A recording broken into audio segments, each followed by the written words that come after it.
How's everybody doing? Yeah, this is my first live stream that I've ever done, so just bear with me.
Hey, Sean.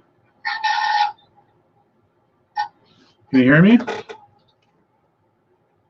Hey, Sean. Yeah, I can't hear you, but. Hey, Sean. And I can't hear you, but. Hey, Sean. I can't hear you, dude. Can you hear me?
So if anybody's watching, yeah, this is the first time I'm going live. Just trying this out.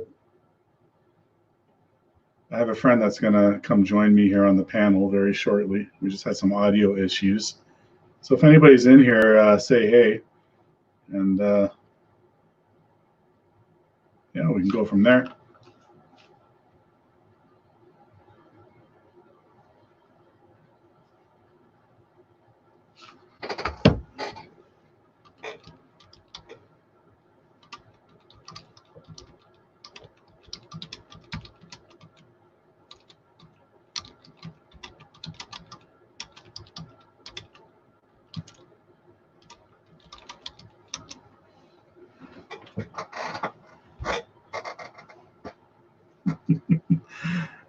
Hey, what's up, Tony's Music Channel? Minnesota Lawn and Landscape. Sean, your internet is messing up again. I told you. What did I tell you about the dial-up internet? Can you guys hear me? Can somebody say yes or no in the chat? I just want to make sure my audio is okay.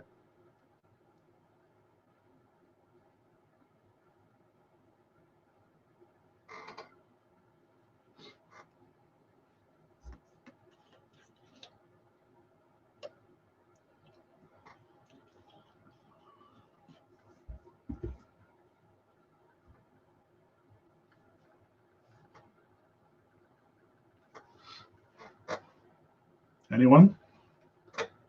Okay, cool. Thanks, Tony.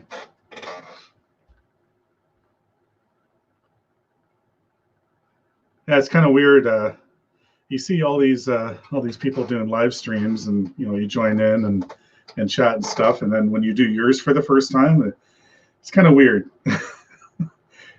So I know I have a lot of lawn care people following me, and I follow them, and all kinds of people, like even you, Tony, there, and everybody can kind of join in. We can do some business talk, how you run your business. I obviously do.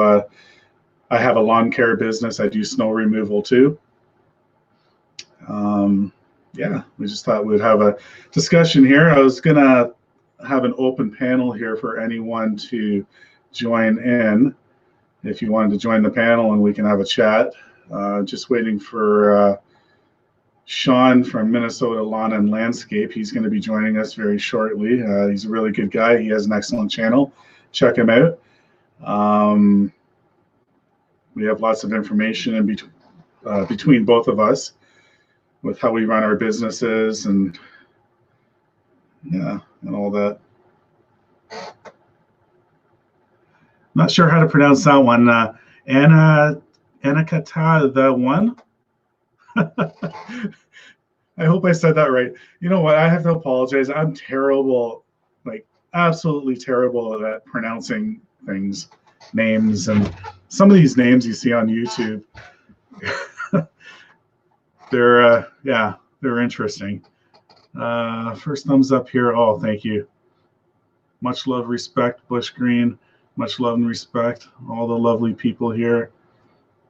How have you been? No, I'm good. I'm good. Just having fun here. And like I said earlier before you came in, this is my first live stream, so I'm just having fun with it. See what happens, right? Just kind of roll with it and meet all you guys and girls out there, and just basically I'm going to have an open panel. Like if anybody wants to join in, I can list that again here. There we go. So there's a link there. I'm open to anyone coming up here. We can chit chat a bit, whatever you want, ask questions, get to know each other. I kind of like doing this, it's a more personal way to get to know the people that, are following you and who you are following, and just a more personal way, right? Let's try and connect with each other. It's not going to be one of those typical like growth streams, but 100% like connect with each other and watch a short video and leave a comment for people and give them the thumbs up and try and return it back and share the love with each other, right? So what's that, Sean? Yeah, Sean's internet is not doing too good right now. It's too bad. But I did post that link up there if anyone's interested. You don't have to. I'm not pressuring anyone. But like I said, this is kind of strange for me because if anybody new just jumped in here, this is my first live stream. So, and I guess we all have to go through this sometime, right? When you're going live, everybody that's been live has gone through this for the first time, right? So I am a people person. I enjoy talking to people and stuff, but when you're sitting by yourself and you're talking to a camera, it's a little different than having somebody actually right there in front of you, like looking eye to eye. But I'm sure you're all laughing at me right now. But no, I appreciate everybody that's in here. I think we got maybe 6 watching right now. So hoping we can get Sean up here soon. So yeah, so what I do, Bush Green Lawn Care. My business is actually called Bush Green. Some people have asked me in the past, where'd you get the Bush from? There's Bush Beer, there's the Bush Racing Team, the NASCAR, the Bush Brothers, and all that. And it's actually a part of my last name. So you put a KU in front of it, and that's my last name. And yeah, just years ago, trying to come up with a business name. I wanted to have a part of, my family name in the business name somewhere, and trying to figure it out. I had initials of my son's names, and like J and B Lawn Care. My two boys are Justin and Brendan. The other way around, it would kind of sound weird, BJ Lawn Care, but and I went with a few other names, and then yeah, I just sitting down with my wife one night and just kind of came up with, hey, Bush Green, kind of has a nice sound to it, and part of my name in there, and that's it. Yeah. So I went full time with my business. I don't know, but it was 2017, and I've been doing it part time for many years. Before that, I had a full time job too, pretty good job, and I just always wanted to go in business for myself. And just back then, my kids were so young. It was just sorry, I'm just.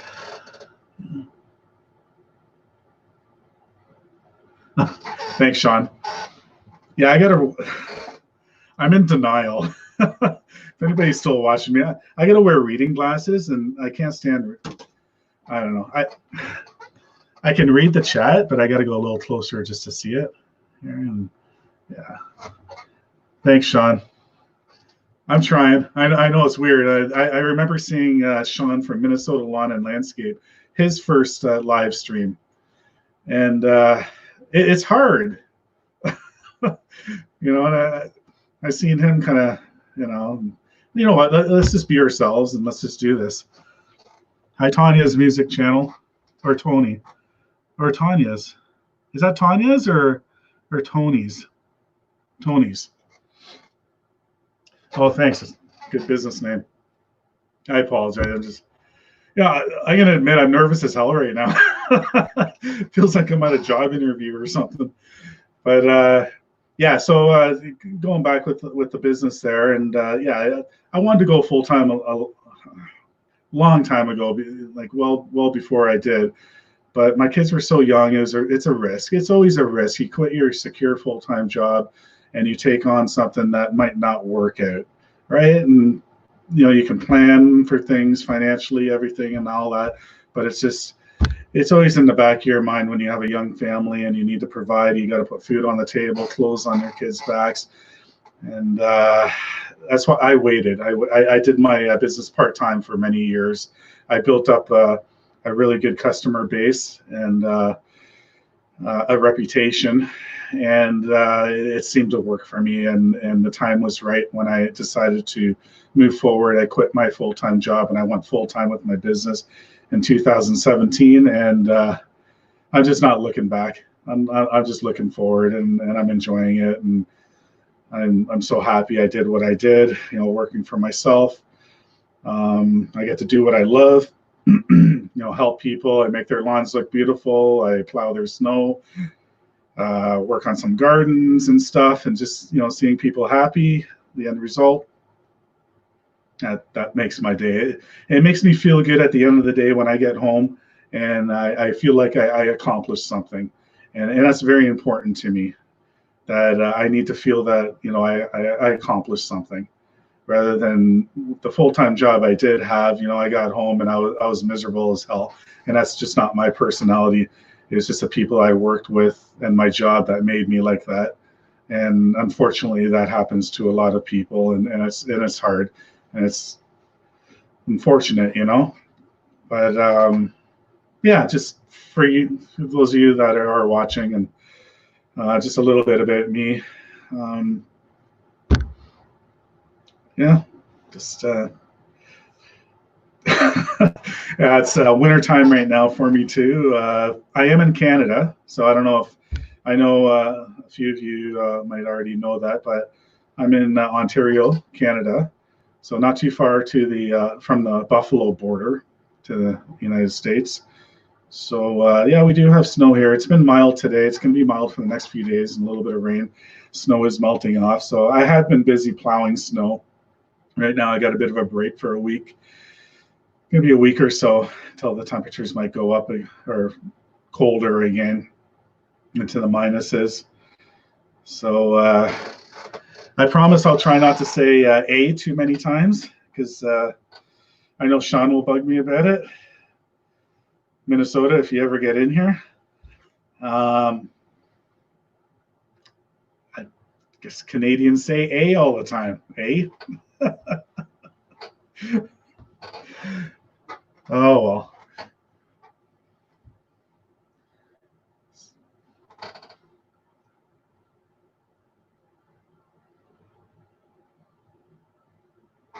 Yeah. So how many we got here? All right. I'm just looking at I'm trying to figure out this StreamYard thing to see. I guess you can't really see how many people are watching you with StreamYard. So I have my phone down here, and I can see there's 4 watching right now. I don't know if that's normal, because this is, like I said, this is my first time using StreamYard. I don't know, Sean, maybe you can just text me on the comments there. Is that normal, like in StreamYard, when you're using that and you're doing a stream, that you can't see how many people are actually watching you, or is there something I'm supposed to click on here, or? Uh-oh, what happened, Sean? We always, yeah.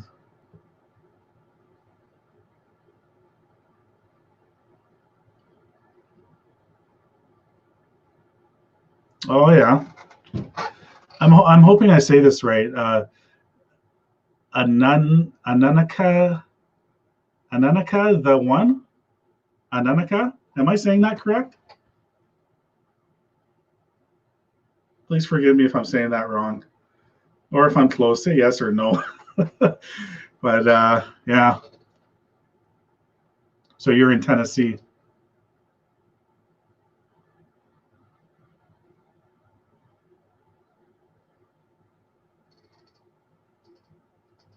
Hey Spitfire, how's it going? Thanks for always checking out my videos and leaving comments. That's really nice of you. I was saying earlier, this is my first live stream. I know it's weird. I don't know if you've done them before. Or it's weird doing this. Talking to a camera. I'm looking at myself on the computer screen. I don't know. And it's weird. Totally different. Let's see him here.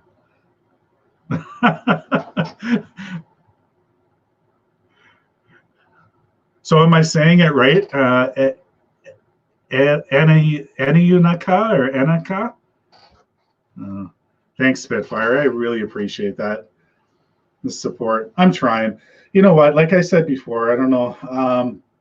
I'm just having fun with this. That's all.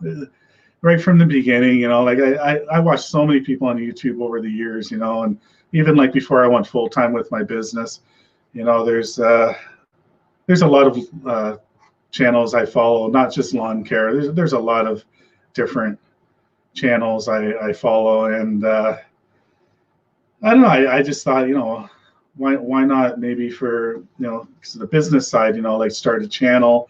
I just kind of want to show what I do. Oh, okay, this might help. Okay, Anunnaki. Anunnaki. Did I say that right?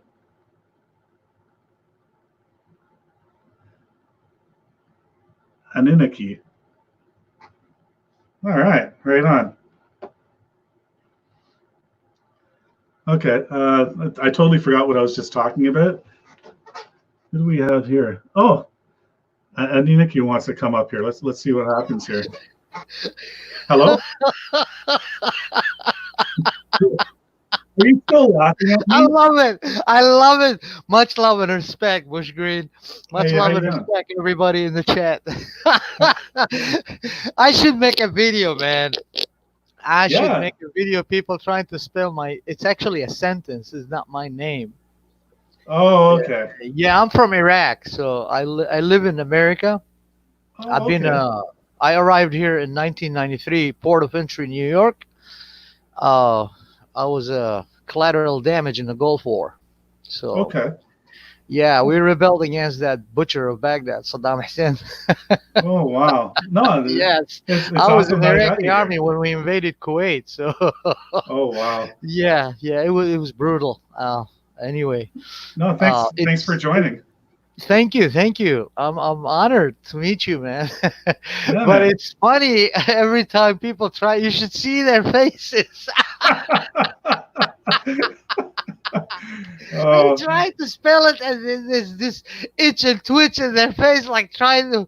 I can't. I know what. at It's least Anunnaki. I admit that I have problems a lot of times pronouncing names, and I admit it too. Like when I was younger in school, I had speech problems, just reading problems and everything. Like I'm proud of where I got to and all that.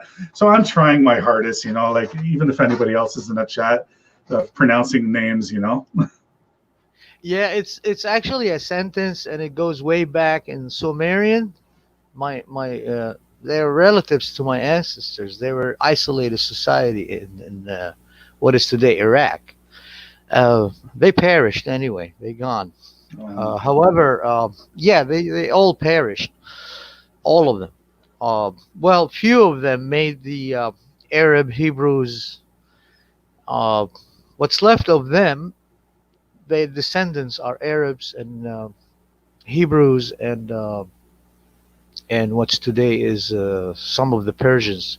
That was due to wars and stuff like that, Oh or no. trade, marriage bond and trade and stuff like so. Very, very, very little of them, probably 0.5% of their bloodline, it's left on all over the world, but the rest were perished. 2,000 years BC, they gone. Wow. They were gone. Yeah, and the name, it's not a name, it's a sentence, and it's pronounced Hayanunage, and in English they call it Anunnaki. Anunnaki. Anunnaki. Yeah. Anunnaki. Okay. Anunnaki. It's a sentence that means 50 living beings on earth, or 50 living gods on earth, or Okay. 50 creators, because Nun is 50. Yeah. Hmm. Ah is spelled Hayya, means, the biblical Yahweh.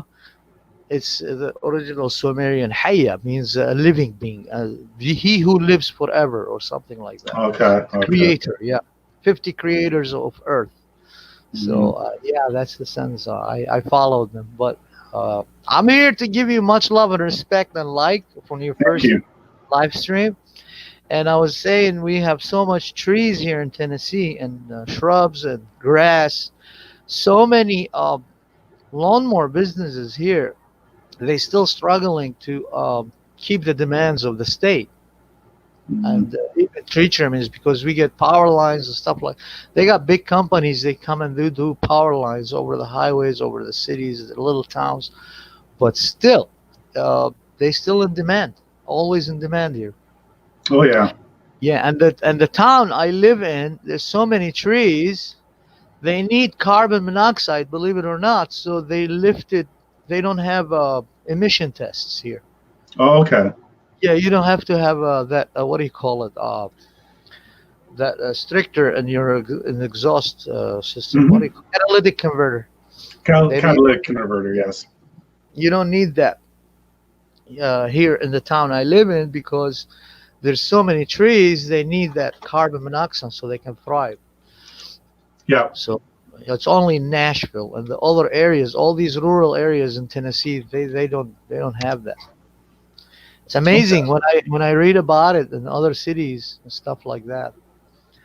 Oh, emission tests, we got, too much carbon monoxide. I'm like, move it here. You know Bring it what? here. We got too Well, many trees. well, we have the same thing here. I don't know if you're in my stream when I told everybody where I'm from. I'm in Canada. Did you know that? Hey, Yeah. A. Okay. You're here then. A. Hey. I have friends and relatives in Canada. Yeah, Hey. my You know friend. what? That's the first time I said A, and I promised myself I wouldn't say A in this stream. It's all right. It's fine. But yeah, going back to the emissions and stuff, we used to have that here in Ontario. We used to have emission tests, every 2 years, you had to get your vehicle tested. So there's a machine. It went on. They stuck a thing in your exhaust. It would run it at a certain RPM for 5 minutes or whatever, and it had to pass. If your engine light was on, it would fail. So you would have to pay $30 for this test every 2 years. And I think that was a good idea, because there's a lot of vehicles that have terrible emissions, and this and that. So anyway, they ended up getting rid of that a few years ago now. So there's no more emission tests. So you would have to do that even if you sold your vehicle, then you'd have to safety it and get an emissions test. But now we don't have to do that anymore for some reason. So. Well, because if you drop down the amount of carbon, well, we got 6-7 billion people living on Earth, right? Mhm. Earth is big for us as a human beings. We're tiny, Yes. little dot, nothing Yeah. but little dot, just like a body cell in your body. That's how much. If you put 2 trillion people on Earth, 2 trillion.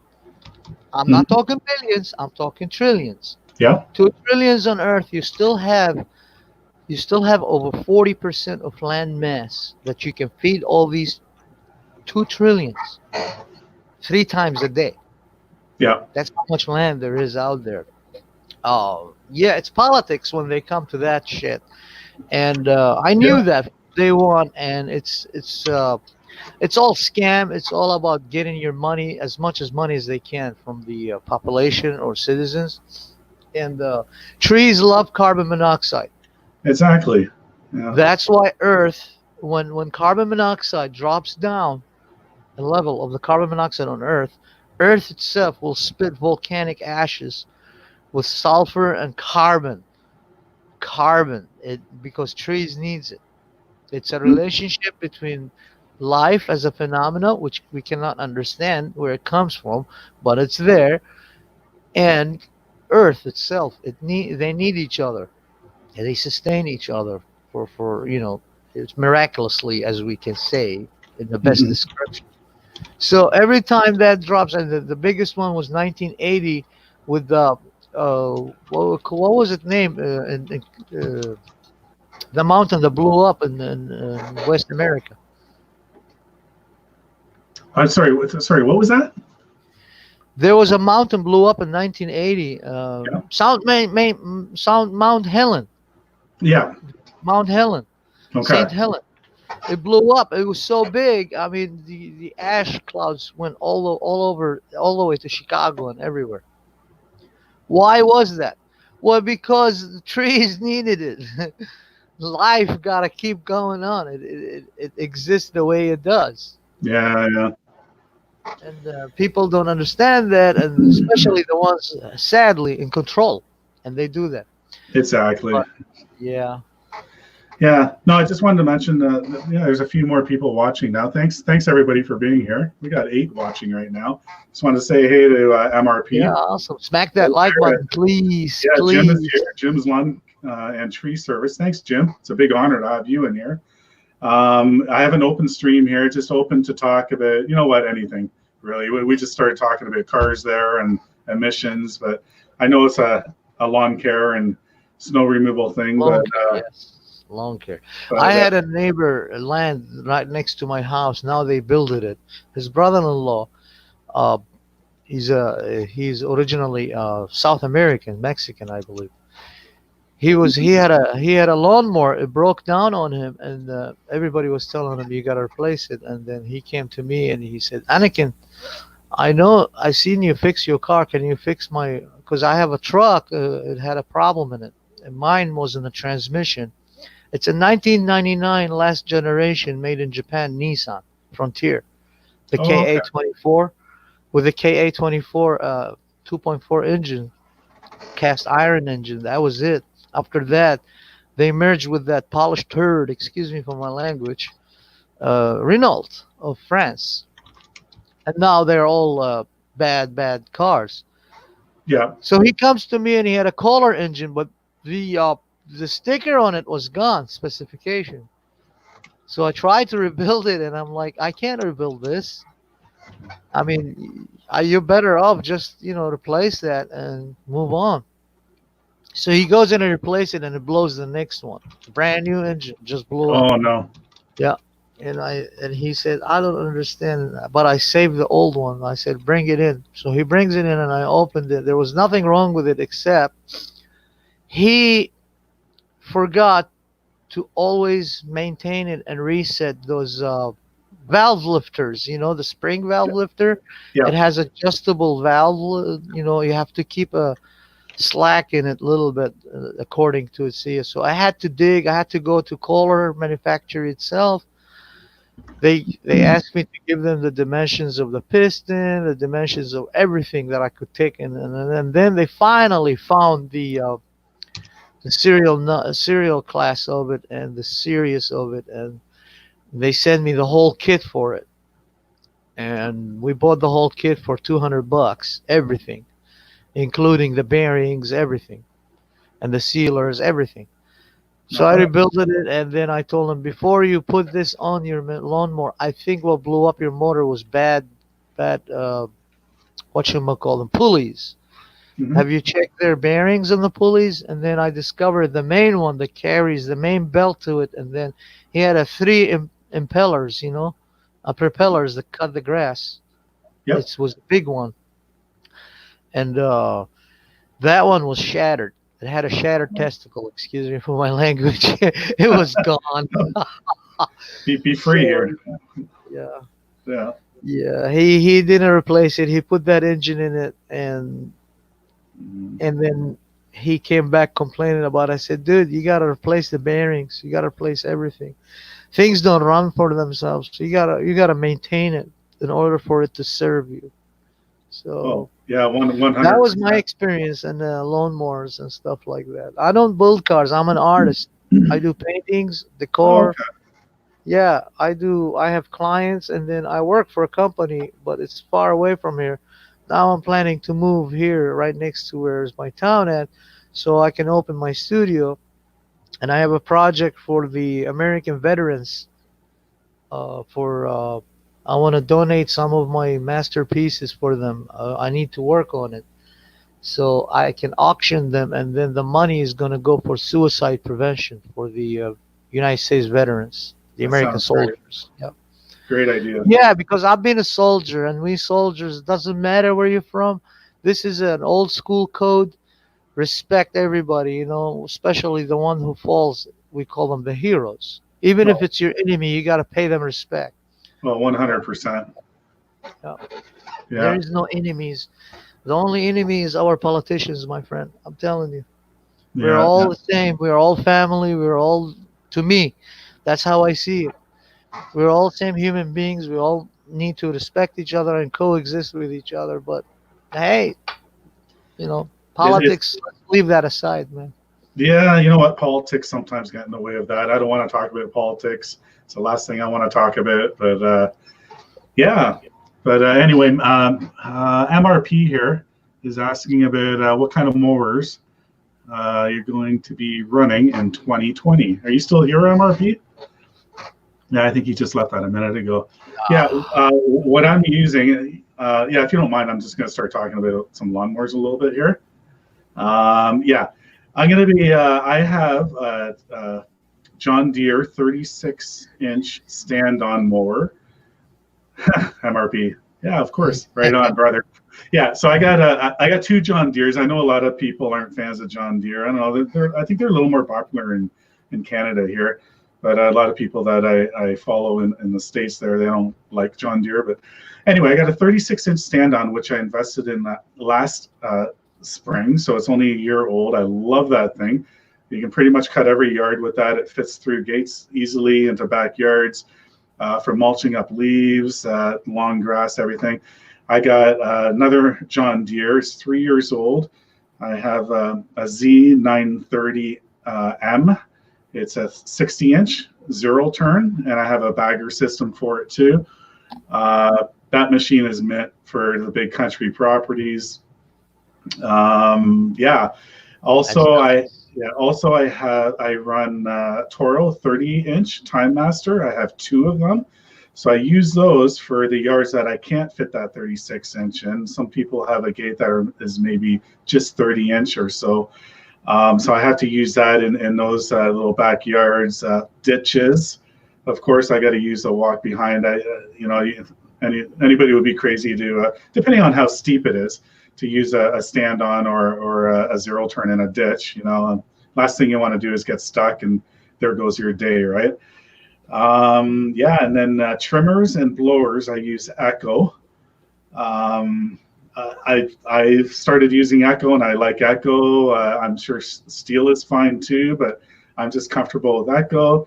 It's like it's one or the other. Some people like Steel, some people like Echo, some people like Husqvarna.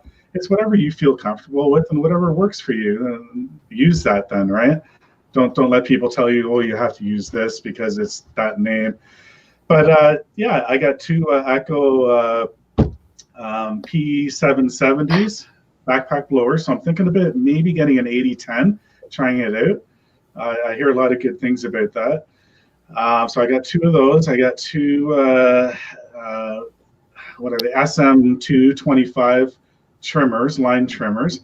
So I like the 225s. I know that some people might think they're really low powered. That they are lower power than a lot of other trimmers, but I don't really need that much power when I'm trimming. I do my edging with that too. Flip it upside down, a little trick that you can cut a straight edge. I like having the lesser power. Well, it's powerful enough for me anyway, but the more power you have, if you hit something, it's going to take off on you. But also I have one Steel trimmer because I wanted to try a Steel. So I bought one last year, and I bought the one that you can put attachments on for the reason of if I don't like the line trimmer, at least I can use the attachments. So it was in my budget, so I bought that. The line trimmer is okay, but it's heavy to me. The Echoes are a lot lighter to me.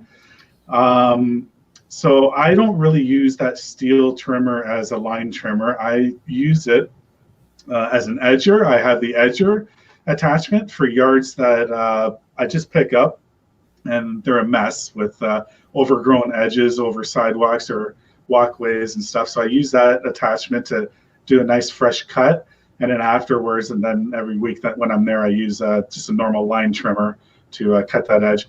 But also I got a hedge trimmer attachment for that, and I'm telling you that I love that thing for wild brush, anything like that. You put that, using a trimmer over hedge trimmers, it's easier on my back and shoulders, I find.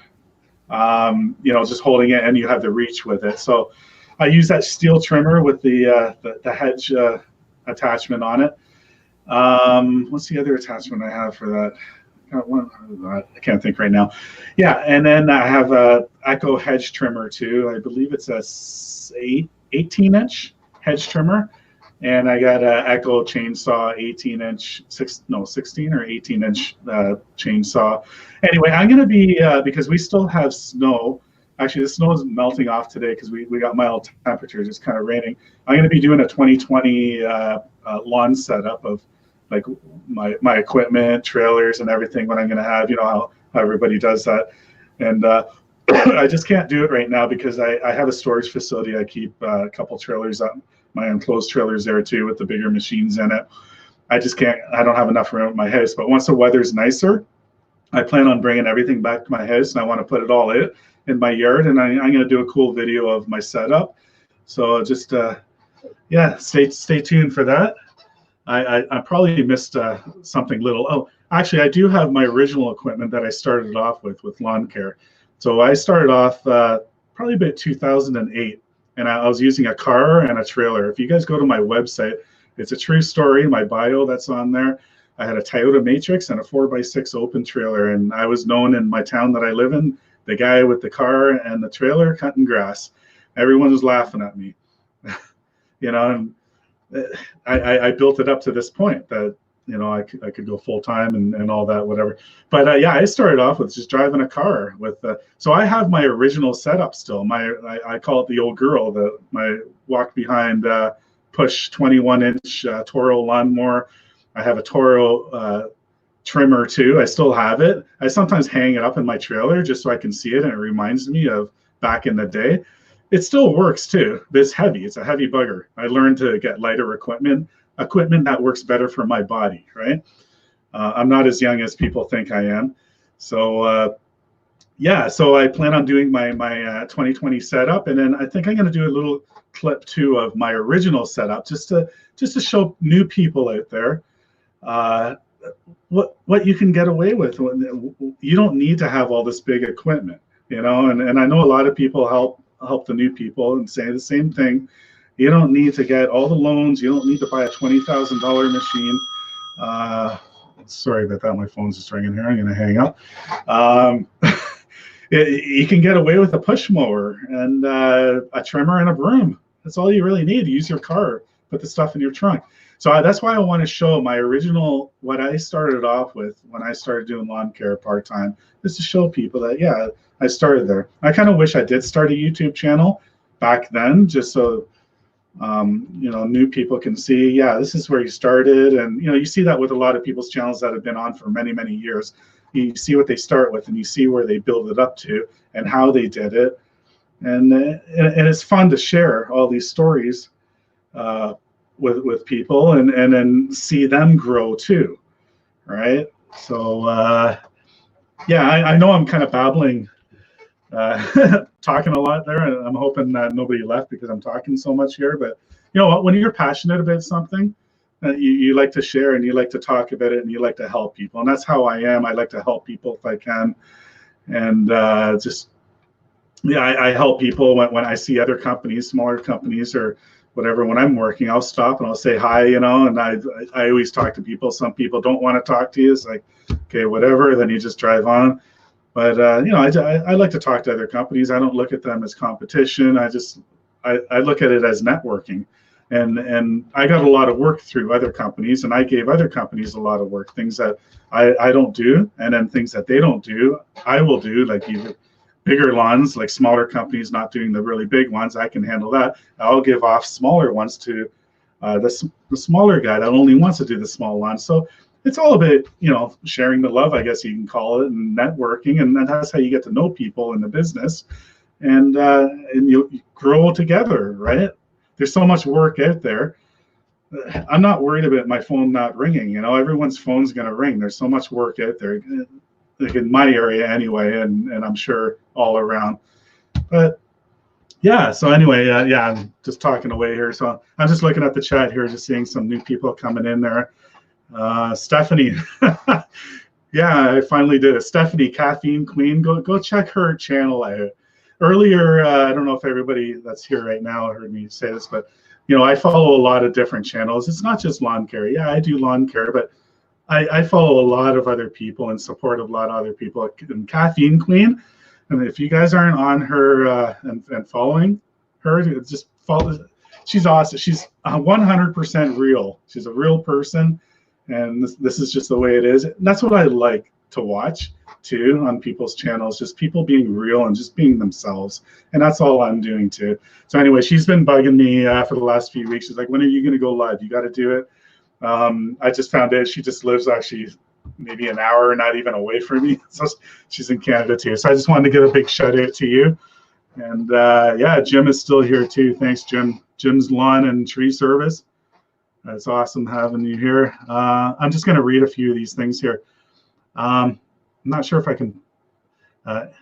Oh my God, I forgot how to pronounce your name now. Andy Naka? Are you still with me? No? Okay. Yeah, Jim, enjoy talking to services all over, share ideas and thoughts. Yeah, exactly, Jim. I don't know if you have it. I'm sure everybody, all of us have the same thing. You'll have those people that, you drive by and you wave to them and they just look away. They just, because all they're thinking is like, and they're probably thinking, well, you're cutting that lawn up the road. They're watching you. How can I steal that from that person? And there's people that do that. And I know people that do that in my area. And I just think it's just downright dirty. I go up to everybody, even if I know they're going to be an ass to me or whatever, I'll go up to them and say hi. I've had it with my customers actually telling me that, yeah, so-and-so came to my door and offered me, to do this for $5 less than what you're charging me, Mike. I said, okay, that's fine. He said, no, we don't want to do it because they trust me and they're loyal. They're loyal people.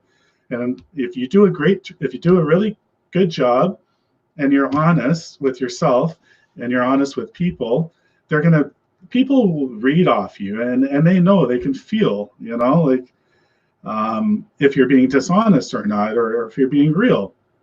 And that they're the true customers you want, or people to deal with in life, whether it's business or just life, everyday life, that, you're just talking to someone, you might be in a supermarket or whatever, you hold a door open for someone. I do that for people. There's other people I'll walk in and let the door close on your face. Well, you know what? They have to go home with themselves, right? And it's too bad.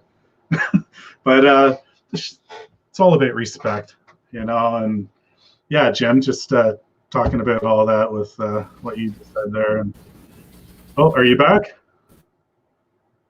No, I just heard something. Oh, he's muted.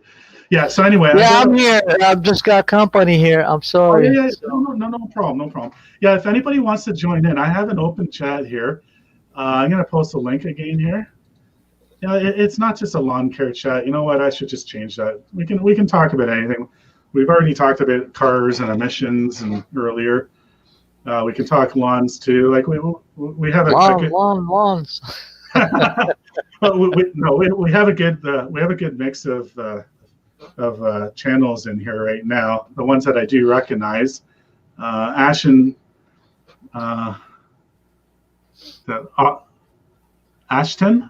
Street. What's up, man? Austin Street. Austin Street. Yeah. You know what? Maybe I should wear my glasses. I'm in denial. He's a Texan. Howdy, partner. Howdy, partner. I'm in denial with my reading glasses. The thing is, if I read these or wear these things now, and then you get the light shining through there and this and that. And yeah, anyway, it's an open, I just posted the link there. If anybody wants to come up here and join us and say a few words or talk about whatever. Don't mind me, people. I'm his cheerleader. Yeah. You know what? Like, you're gonna have cheerleaders here. I got to see some pom poms here. Come on, let's go, guys and girls. Stephanie, are you still here? I see Sean's here. Sean, Minnesota Lawn and Landscape. If you guys aren't connected with him yet, connect with him. Great guy. He does awesome live streams. He does grow streams.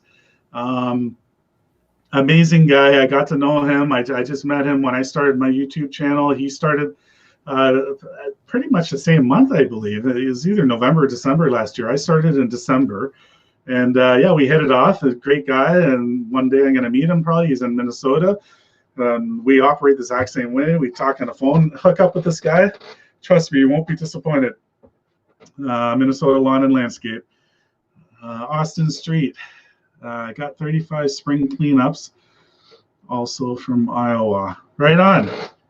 So you got 35 spring cleanups lined up already. That's amazing. Crap, I got none right now lined up. Well, I have customers lined up that I have to. Yeah, I guess that counts too. I got to do some, but the calls will start coming. I'm actually starting. I said today I was going to start March 1st, but tomorrow I got to start doing up all my contracts. And I already know pretty much, other than 3 people moved from customers I had last year, and unfortunately, one fella passed away a month ago. So there's less 4, but I know everybody else is coming back to me, and I got just recently 2 new customers, and yeah, the phone's going to be ringing even more soon, come April. And I started up cutting in May. Depending on April, our Aprils here in Ontario, Southern Ontario, it's a hit and miss. Lately, it's been pretty wet still to really do anything and put a mower on the lawn. I don't want to like put wheel ruts in lawns. If anything, I'll maybe just go in the gardens and do some minor cleanups until the ground gets a little harder and stuff. So I was reading the chat here. Just give me a second here. For the start of the year, yeah, Minnesota, they're give me let's credit. Okay. I got them scheduled. Oh, you're doing them in, where are you, Austin? Did you already say, oh, you're in Iowa. All right, yeah, I guess you don't get the winners that I get then. in Iowa, right? Well, how's your weather there now? Like, what's the temperatures? Minnesota, Austin, where are you? Iowa, yeah. Yeah, I guess Iowa is a little closer to Minnesota then, eh? Than I just said A. I promised everybody I wouldn't say A, the Canadian here. Oh boy. No, it's awesome. We got 6 watching. I didn't think anybody would be watching me, to be honest with you. But no, this is pretty cool. I'm feeling a little more comfortable doing this live stream. So, well, MRP Lawn Care. Hopefully, yeah. Hopefully, want to get. Where are you again, MRP? My memory is kind of shot right now. You're in Canada. I know that. Jim's Lawn Service. Once the season hits, more than often. Yeah. Well, where are you located, Jim? Oh yeah, that's right. You're in Toronto. Like you're right in Toronto, or just outside, or I'm sure you know where I am anyway. You see it on my truck and all that. I'm in Milton. So you know, I don't hide that, whatever. I have a clean channel. I have a clean business and everything. And I know some people don't want to give their business name out or phone number or whatever. I know the whole world can see me right now if they really wanted to, but yeah, that's cool. You're in Toronto, man, and we can connect and network about a lot of things. I do Toronto, Mississauga, and Brampton right on. That's cool. I get a lot of calls actually for Mississauga.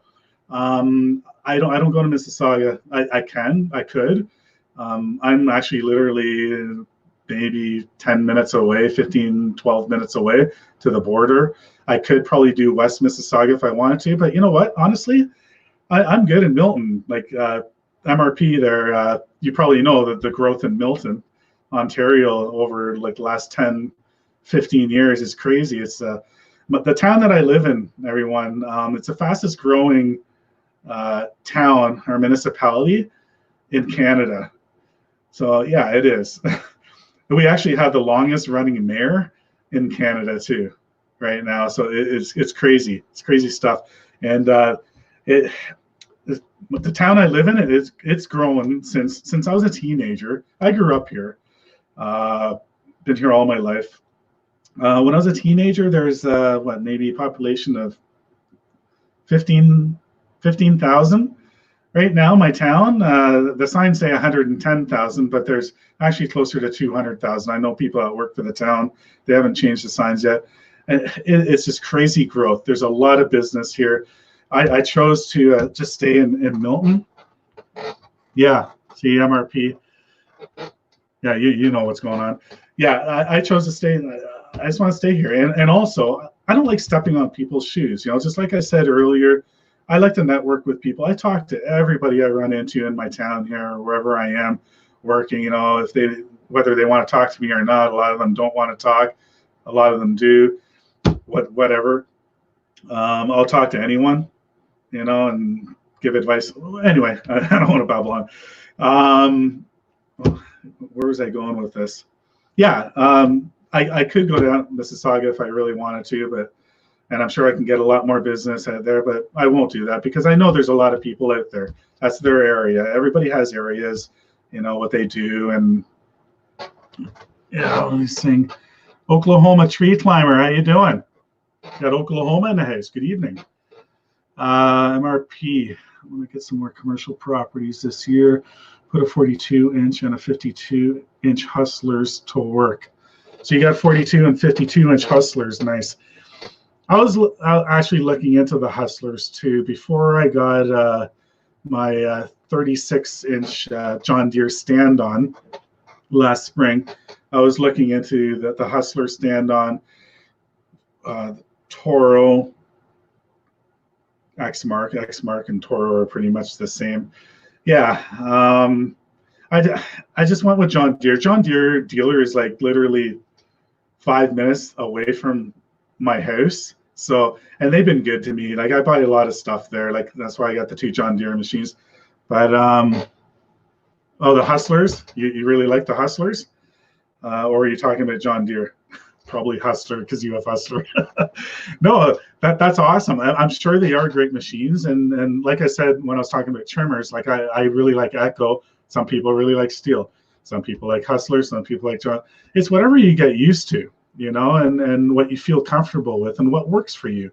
And all different areas too, like Canada, the U.S., the drier states, Florida. You all have different kinds of grass, that you're cutting. Some areas might be wet all the time. Some are very dry. So different machines do different things, right? So you got to use what works for you and what you're comfortable with. And to me, a lawnmower is a lawnmower, but I got comfortable with the John Deere. I got comfortable first talking to the people there. My sales guy there at the dealer, he's more or less my friend now. I can text him anytime, and that's nice when you build a relationship like that and trust. It's gone so far that if I have a problem with a machine, they'll take me in right away. Most dealers are good that way, that they'll take the commercial guy in right away because we need to keep moving, right? But they go the extra mile. They'll do freebies for me. Just replace that connector came off or whatever. I couldn't figure it out on the field, so I had to bring it in, whatever. And then and so that's how I kind of got hooked onto John Deere because of the relationship I built with the people there at the dealer. They are a Toro dealer too, and they can get the odd little things, whatever. So I've been looking at the Toro Grandstand too. I thought about selling the 60-inch zero turn and getting another stand-on. I really like the stand-ons. So I was looking at the Toro Grandstand. I was almost there to do it this year. I decided I'm going to keep the John Deere 60-inch. It's a great machine. I got a good collection system on it. And it'd be kind of stupid to get rid of that. So what I've been looking into, actually, now Sean at Minnesota Lawn and Landscape will know what I'm talking about right now. I see a lot of people using walkers. I know I don't see a lot of walkers around my area, but just videos I'm watching. Looking for something like really good that will fit in more narrow spaces, that have an excellent collection system for fall cleanups or like longer grass cleanups. And MRP is saying walker's all right, cuts grass, but just don't like the back tire leaving marks. Really, I never heard of that. Yeah. So long story short, yeah, you can talk to Minnesota about the walkers, MRP, because he has one too. So leaving marks. Both. Yeah, you guys can relate to that because you both have a machine there. I was looking at the walker just because they seem to be pretty good machines for like cleanups, for leaves and stuff. Like I understand there's a process with them to raise the deck and lower the deck. You actually have to get off, pull pins, lift up, and put in and this and that. I don't mind a little bit of elbow grease. Like my zero turn, you do everything from sitting down. The stand-on's right there. You can adjust the deck. But I kind of found a really good deal. I might not pass up, but I do have to go to the States for it. It's in Michigan.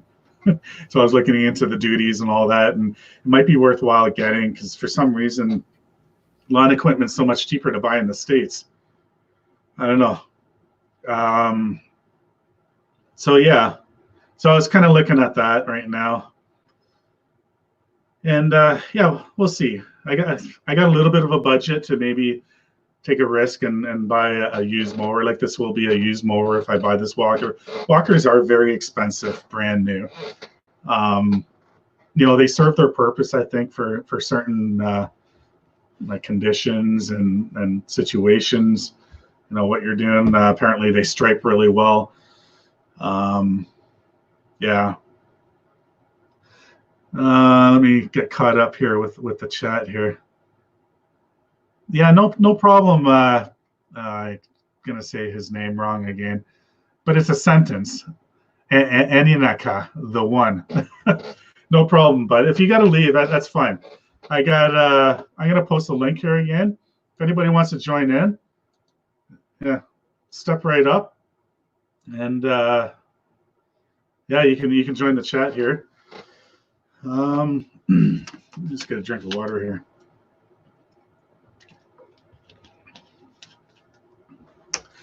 Yeah, I'm just waiting to hear back from this guy. I was possibly thinking about buying this walker.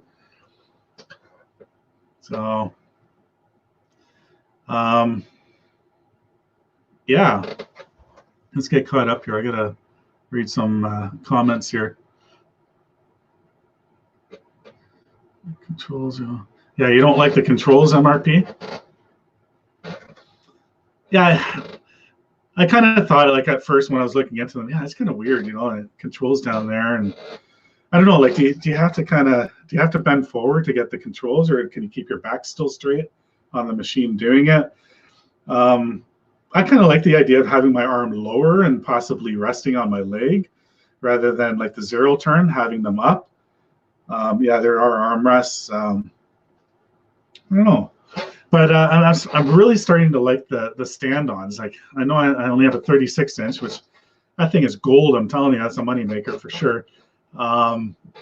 Eventually, what my plan is, my business plan is that I'm not going to have any sit-downs. For cutting grass weekly on a weekly basis and all that, I want all stand-ons. If I do try out this walker, it would just be strictly for cleanups. So probably for the fall and maybe spraying if some leaves are left over. Maybe tall grass one-time, cleanups. Other than that, I wouldn't use it for like weekly cutting and stuff. I like my other lawnmowers that I use. Yeah, MRP, and let me hold on. With any more zero turns to. Yeah, you need to make 3-point turns, correct? So you don't tear up the yard. Exactly. Stand-on's the way to go. Yeah, you know what? I'm going to be 48 years old. I know a lot of people think I'm 10 years younger than that. I got body pains. I admit. I'm not one to complain when I'm in pain. I just keep on going because the job's got to be done, and I try to take care of myself, how I move and stuff. But I find sitting down for 45 minutes or an hour, if I'm doing 2-3 acres on my zero turn, yeah, it cuts great. And at first, it feels like you're driving a Cadillac, or I'm on my motorcycle going for a trip. But I'm telling you, when you got to get off that thing, or at least for me, my back gets so stiff, I'm in pain. And the last thing you want to be is in pain. So since I got the stand on, what I like about the stand on, yeah, at first I thought, okay, maybe my feet will get sore, my legs will get sore, my knees. But you know what? Being on a stand on, at least you can stretch while you're going at it. You can bend your knees while you're going. I'll take one leg off the platform and stretch it out if I needed to while I'm doing a stripe, or whatever. You can get off the machine quick. You got garbage in front of you. You can bail, get off of it, pick it up, and keep on going. The zero turn, you're sitting down, and you got to get up, put your thing down, put your brake on, so the thing doesn't shut off, and you get off. Oh my God, my back! Pick it up, get back on. You know what? You do that so many times on a big property, it's going to cost you time. It's all going to add up at the end, and there could be 20 minutes that you save using a stand-on, and you're done your cleanup, and you're on to the next one. So, yeah, the stand-ons do cost a little bit more money. If you're at the zero turn stage and you're thinking about it, then you probably can afford to stand on then. So my future business plan is to go all stand on. Yeah, and let's get caught up here with the chat here. Yeah, about making turns, 3-point turns. I'm gonna bring a picture up behind me in a second. Sorry about that. Yeah, no problem. I'm gonna bring a picture up in a second here, but I don't know if anybody's familiar with Tweels. My John Deere 60-inch, the Z930, I have a set of Tweels on it. So the back wheels are airless, and they are rubber ring. They're supposed They're to be rubber ring. I'm sorry? They call rubber rings. Oh, you call it a rubber ring? Yeah, that's what we call them down here. wheels? It's a rubber tire. It's just a rubber, no air in it. Okay. I'm going to bring Matt in here. Matt's, hey, Matt. What's going on, fellas? Hey, buddy. Can you hear us okay? Yes, sir. Can you hear me? Yeah, right on, brother. Nice to see you, man. All right. Yeah, you too, man. How you guys doing? Yeah, no, I'm doing great. This is my first live stream. I thought, you know what, I'll finally try it. I wanted to try this already like weeks ago, but it's just one of those things. I don't know if you've ever gone live. No, No, sir. no, so you only joined in like this. Yep. Yeah, it's more. This is all new to me too, man. This is all brand new to me. Like everything, even making videos. Like I don't know. At first, I was getting too technical, so I went back again. Just like let's just stick to the basics with my videos and all that. And then hey, now you can put like a comment in here. You know, have text. You know, now you can have 2 colors with your text. You know, so I'm learning. You know, and everything, and like even making videos, even doing this. At first, I was just stuttering. You know, at the beginning of the stream, and it's weird. You know, I'm looking at my screen, I'm looking at myself and talking to myself, but it's nice that you're here and our other friend there in Tennessee, and you just feel a little more comfortable. You know what? We just need to be ourselves, right? And that's it. Yep, man. Well, I can say you're rocking it though. I mean, it's like it doesn't sound like it's your first stream anyway. Really? Oh shit! You're doing good. That's awesome, man. Constant talk, you know. Yeah, There's you know nothing what? more awkward than pauses. Yeah, you know what? When you're passionate about something, then it makes it easier for you to talk about, you know, and you know, when you're talking about something else that you might not have an understanding about, yeah.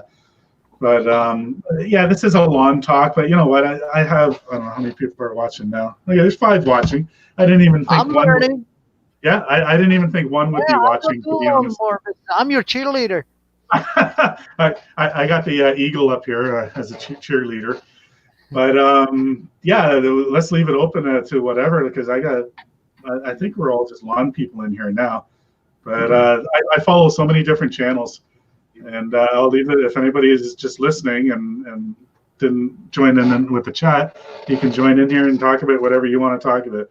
But yeah, Matt. So I don't know if you wanted to talk about a few things, like what you do. And, well, I have a question for you. What are you using to record your videos? Just your phone, or?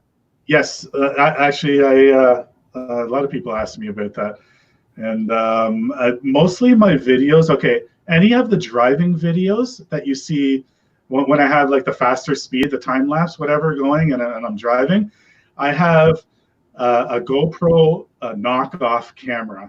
I refuse to pay $600, $700, $800 for a GoPro. I don't get it. I went on Amazon. I don't have it here right now. I got one in the truck right now and another one in the case. But this camera cost me like $50 on Amazon. Okay, so all the driving videos you see, it's a $50 knockoff GoPro camera. It's like made in China, probably. Yeah, the quality of the actual camera, like if you drop it, I'm sure you'll break it. You got to be careful. But the video quality is excellent. It's 4K. I put a 62 gig card in it, so I got over 5 hours of recording time. So all the driving ones, I pull the battery out of it because the battery only lasts 45 minutes. I have it plugged in all the time, right? So take the battery out so you don't fry it. And then all the other videos, I use my cell phone. So it's So just now, it's a Samsung. how do you edit your videos? I use what's it called again? Windows Movie Maker. So it's I can't remember what it costs. I think it was around $40 as a one-time fee. And yeah, if you Google Windows Movie Maker, that's basically what I'm using. And it takes a little while to get used to. I'm not like computer illiterate. My wife has to help me with all these things. Like, yeah, when I tested the stream, I don't know, like 3 weeks ago or something like that with my wife. She's upstairs. I'm in my office. She's on her phone, and then we're doing a private chat, right? And then I practice with my buddy. I don't know if he's still here, Sean, Minnesota Lawn and Landscape. Great guy. We practiced, right? So then I joined in on one of his last week, and we did a lawn one. So you know what? Now I'm here. Now I'm doing my own. But yeah, Windows Movie Maker, at first it was just overwhelming. It's okay, how do you do this? Okay, so I had a buddy of mine, that intro video I had when you see my the zero turn come in, the truck drives in. A buddy of mine made that for me. I have no freaking idea how to do that. So my buddy Jess, he's a drummer in my band. I play in a band too. Nice. He's really good with this stuff. So he made that up for me. I want to get into. I just bought a little MIDI keyboard, and I want to start making my own music. So I'm new at this, like recording non-copyright music. So with my intro video, it's a Faith No More song. So I don't know if you caught on to that little bit. So every video I have copyright infringements or whatever. Like they still allow the video to go, but if and whenever I ever make money with YouTube, whatever, I'm not concerned about making money with YouTube. I'm just having fun with this. Yeah, I got copyrights on every one of my videos because of that. So that's why now I want to maybe like make up my own music. So today I was playing around with the Movie Maker, just because it kind of popped in my head. I watched one of Sean's videos. Sean's hilarious. That guy is like so true too. He's honest. Like you got to watch his videos and his live streams. So he had audio problems with, I think it was his last video. He's like talking about sharpening blades and stuff. I started laughing. We make fun of each other, and there's no audio, but he's talking, his lips are moving, he's showing things. And so I'm like, you know what? We got to figure out how to do a voiceover video. So that video I released today, I don't know if you've seen it. That was just a test video. I did a 3-minute video. So I looked back with all my recordings, like, okay, yeah, I'm going to talk about this because this really bugs me. It's a short video a bit. Do you do snow plowing too, Matt? Not for myself, but I do for another company. Okay. I got one property that's gravel and dirt, and it drives me freaking nuts. I don't want to do it anymore. If she doesn't pave it next year, I'm not doing it. I'm just gonna have to let her go. But watch the video, you'll understand. So anyway, that's the first video I did with talking over a video. So you got your video playing, and then you're talking right now. Like you can just talk in front of your computer and edit it in. So I just figured out today how to do that. So I'm learning, because I've had this program for December, January, February, March, since December, right? And I'm just figuring that out right now. And it actually worked out pretty good. So if you watch that video later on or whatever, it's kind of cool. So I think that's what I want to do with my lawn videos. What I'm going to do is, I don't want to get too much into it because I like doing videos, like doing lawn and stuff. I like to get in there, do my business, cut whatever, and then leave and whatever. It's just, I'm not going to do a full production, like of having cameras everywhere and spending an hour setting up cameras just to, cut a 20-minute lawn. Hire Hollywood actors. Yeah, exactly, And you know what? People that do that, it's great. Like they got great videos, but I don't have the time to do that.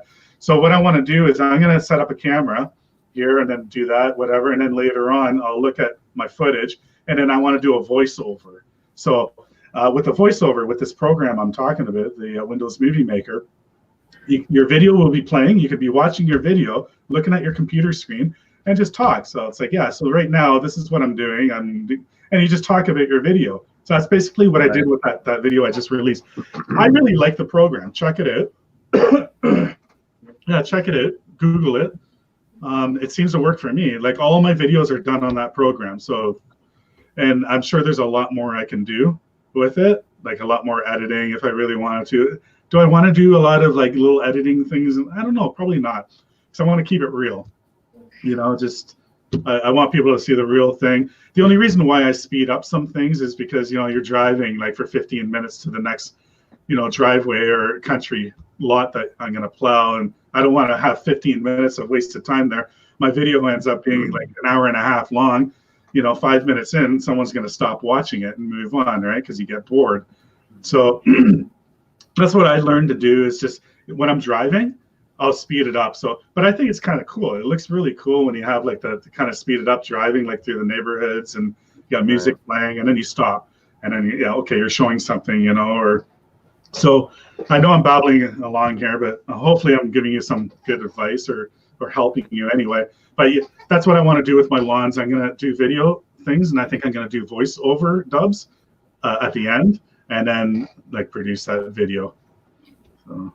I just got an action cam. Like I'm not spending money on a GoPro either. That's just crazy. So don't do actually, it. My wife's parents got it for me probably a year or two ago, and I still never opened it. and we were cleaning out some stuff and I found it. So I actually, for the first time in like 2 years, ever since I had it, I took it out of the box, still closed, never opened before. So like I found all the mounts and stuff, and I'm gonna mount it on the mower and see how it goes. Did you say it's called an action cam? Yeah. You know what? I think that's the first one I got. Is it just like a little, like the size of a GoPro? Yep. Yeah, it's probably the same one. Does it say 4K on the front? Yep. 1080p, 4K, and it's got a stop and go button that you can carry with you. Yep. So you can stop the camera. You don't have to walk up to the camera to turn it off. Something like this? Yep. It's exactly the same one. There you go, brother. That's what I'm using. That's my dash cam. So my original one I've had for almost 5 years now, and it's still working 100%. And that's the one I use pretty much for all the driving videos. So I put the same mount. What I do, I was talking to Sean about it actually in Minnesota. He picked up one of these cameras now too because he kind of liked that shot that I have. I put a mount where the rear view mirror is in my truck, where it attaches to your windshield, just under where it sticks on there. Put one right there and then click your thing on there. So that's the highest point you have, rather than having it low at your dash, because then you're going to see all your dash and you're seeing just straight across rather than being higher up and seeing down a bit. Right? It's all about the more angle. panoramic view, yeah. Just so you see a little bit more, right? A little wider, a little more, especially for the plowing videos, right? And stuff. But that's exactly what I have. I have 2 of them now. The other one's brand new. I haven't used it yet. My plan was to set it up somewhere, have the driving one, and then my phone somewhere too. But I just never got around to doing that.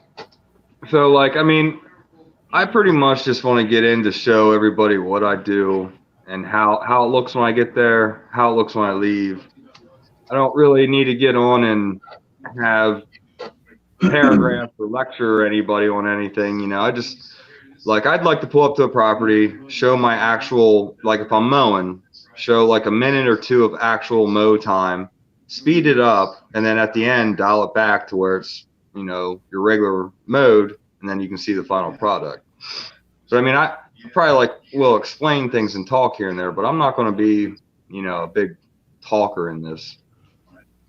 Yeah, you know what? I'll be honest with you. I'm not a big talker. I'm talking right now because I'm passionate about this. I love doing lawn care, snow removal. I'm just happy that I went into business for myself finally, which I should have done many, many years ago. I'm not regretting waiting. And I think I said this before too with the last stream. You were in that other stream that when Minnesota did a stream, right? Yeah, but I think my phone was acting up and you guys couldn't hear me, right? That's right. Yeah. What was I gonna say? It's Google. Yeah. You know what? I had problems that night too when Sean was having that live stream there. I had to go in and out. I don't know how many times, and then I ended up using my phone. Right now, I'm using my computer. It's working. So I think it's a hit and miss with that. I have an iPhone 7 Plus, and that's what I usually use. Well, it's not. I guess it's updated and stuff, but it's always buffering, and I can't hear you guys, and you guys can never hear me. So when looking around here, I have a Samsung Galaxy 4. This thing's old. But it's doing the trick apparently. Yeah. No, it's great. Works better than new stuff. Yeah, absolutely. Yeah. No, 100%. You know what? Even doing my videos with my phone, people are like, use your cell phone? Yeah. And you know what? I said, I'm not technically, whatever and this and that. I got a cheap ass phone here. I got a Samsung J3. I don't know if you know what a J3 is. It's nothing special. It's a jailbird escape. Yeah, and it works great. I got it free actually. My wife's work was upgrading their cell phones, right? My wife has a work phone and whatever, and this one was only a year old, and yeah, they're upgrading whatever. And she's like, "Do you want a new phone?" And I had a Samsung S4 before this one, and it was just messing up big time. So I'm like, I don't know if this is an upgrade or it's actually a smaller phone than the S4 I had, but I'm telling you, this thing works way better, but it's not a high quality, top of the line with the 3 camera lenses on the back and all these fancy $2,000 phones. This is like a free phone, basically. Well, the only reason I'd want the fancy phones is just for the camera. I take a lot of pictures and videos and stuff on my phone. You know what I find? Like I've had Apple products before. You said you have an iPhone, or? Yeah. Yeah, I had an iPhone before. Okay, maybe they changed a lot. I don't know. This is like a really low one.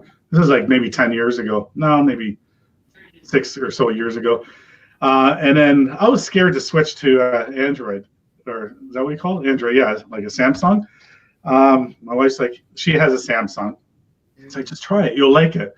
Like, all right. I was like, oh my God, for a month, it was just like, I hate this phone. I want to smash it. I'm so used to the iPhone, right? But then after that, it's just, I got so used to this now. It's like, I can't go back.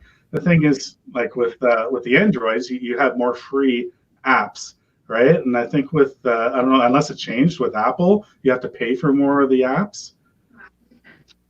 I don't pay for apps. Oh, you don't? Okay. If I got to pay for them, I don't get them. Oh, okay. I don't know. It's just, but like I said, I got my phone's nothing fancy, and people are surprised. Like even when I first met Sean at Minnesota, there, he's like, "Really, you use your cell phone?" Like, yeah, pretty much all of it, other than the driving videos, everything is my cell phone. Okay, we got MRP here. MRP is going to join us. Okay. Yeah, I know. MRP is actually about 30 minutes down the road from me. I've never met him before, and he's in Toronto. So we're both Canadian. How you doing, MRP? How's it going? Good, bud. Oh, well. What's your name, if you don't mind me asking? Pardon me? What's your name, if you don't mind me asking? It's Mike. Mike too. Okay. Yeah, I'm Mike. Yeah. I don't know if you know him. We got Matt in the house, and I gotta get a nickname for the Eagle here. How's it going, Matt? I'm doing fine, mate. Hey. All from Canada. Hey, I had a friend of mine when I was working in Arizona for Hanna Development. We used to build car wash systems, and I was a technician there. He was in the, we had reclaim pumps and stuff like that. So he was in the chemical pump department where he installs and reroutes all their lines to the arches where they wash the cars. And his name was Dan Zuber. Every time I talk to him, he goes, "Hey," I was like, "Nay." So yeah, I'm kind of familiar with Canadians. Nay. Yeah. I promised at the beginning of the stream I would not say A, and I think I said A maybe 8 times now. I'm sorry, I made you break that promise. Yeah. I like how you say house. How? House. Oh, house. House. House. Yeah. House. Yeah. It's cool, man. It's cool. We do a lot of those. Yeah. Yeah. Anybody Any want to say beer anything? out there, MRP? What? You're sitting, chilling, relaxing in your bed. You got any beer there? What you drinking? No, I'm not drinking anything. I don't drink at all, actually. Oh. Yeah. And you're a lawn and landscaper. This doesn't add up. No, just running the business. Just me and my wife running the business, and maybe like 2 other guys on the side, just cash. Yeah, you know what? I'm pretty much the same way. When I went full time with my business, I used to drink a lot when I was younger. I would go to a party with a 2-4 and have 4 left and be passed out. I can't handle doing that anymore. I'm going to be 48 next month. I pretty much quit drinking. I think the last time I had a beer was New Year's. I had 2 only, and that's it. And I used to smoke, and I quit smoking at the same time because I kind of snapped in my mind. I'm like, you know what? I got to do this now. I want to go full time with my business. And when you're passionate about something and you want to do it, you just go forward and you do it. And you got to cut out some of the negatives in your life. And I stopped drinking pretty much. And then the smoking is the cost. It's hard to quit smoking, especially when you've been smoking since you're 14 years old, and Yeah. But I quit smoking 100%, and it doesn't bother me now. 100%, I stopped cold turkey. But before that, it took me I don't know. I would quit for a month and then start again. And I quit for 6 months, and then as soon as you have a beer in your hand, your buddy's smoking. Yeah, just give me one, and then you start again. And I don't know about in the States there, Matt, how much cigarettes cost, but I know here in Canada, Way too much. they're pretty expensive here, and alcohol is pretty expensive too. And it's one of those savings, and I'm sure Mike agrees with me, MRP there. That, Yeah, the problem with smoking here in Canada is crazy. I smoke a lot, maybe like a pack, half a pack a day, because all these clients and all that, these like 250 clients and all that, you have all these clients on your head, right? And then I don't drink, I just smoke, I smoke so much because of stress. It's stress, absolutely, yeah. Oh, And Yeah, then I you got smoke way will. too much myself. I ain't gonna say anything about my drinking. yeah. I drink Yingling. That's all I know, Yingling. American beer, oldest one. But they have a beer company in Canada that's named after my ancestors' goddess, called Nankashi beer. Ever heard about it? No, I've Nankashi. never heard that one. It's there in No. Canada. It's called Nankashi Beer Company. It's after our goddess Nankashi. She was the goddess of drinks and liquor and stuff like wine and beer and stuff like that. Oh, wow. Yeah, it's amazing. I was like, how did they know about that stuff? Apparently, people are becoming more aware. Beer is good for your. If you drink barley beer made out of barley, it's good for your kidney. But you don't have to drink it every day. Just drink it once a month, probably. Yeah. It's really good. It breaks down, cleans the filtration system in your kidneys. It does barley though, only barley though, not corn, not Budweiser and all that stuff. They were all corn syrup stuff. Screw that. That's poison. Yeah, Mike, are you gonna be leaving that that property anytime soon or no? I think I'm going to continue with it. I had a talk with her daughter because her daughter works with her mom there at the animal hospital. They both run the show, and her mom was away last time I was there. That video clip was a couple times ago that I went. I just went back into an older clip because, like I said, I was testing out. I was talking to Matt about it, testing out a voiceover dub. That was the first video I did, a voiceover dub, right? I seen it. Yeah. So I talked to her daughter. She's really nice, and went in there and I said, there's not much I can do about it. And she totally understood. She's like, I know. And she said, she told her mom, she's like, something's got to be done. We need to fix up the parking lot and this and that. So she's encouraging her mom, right? And I told her, I said, I know, I encouraged your mom.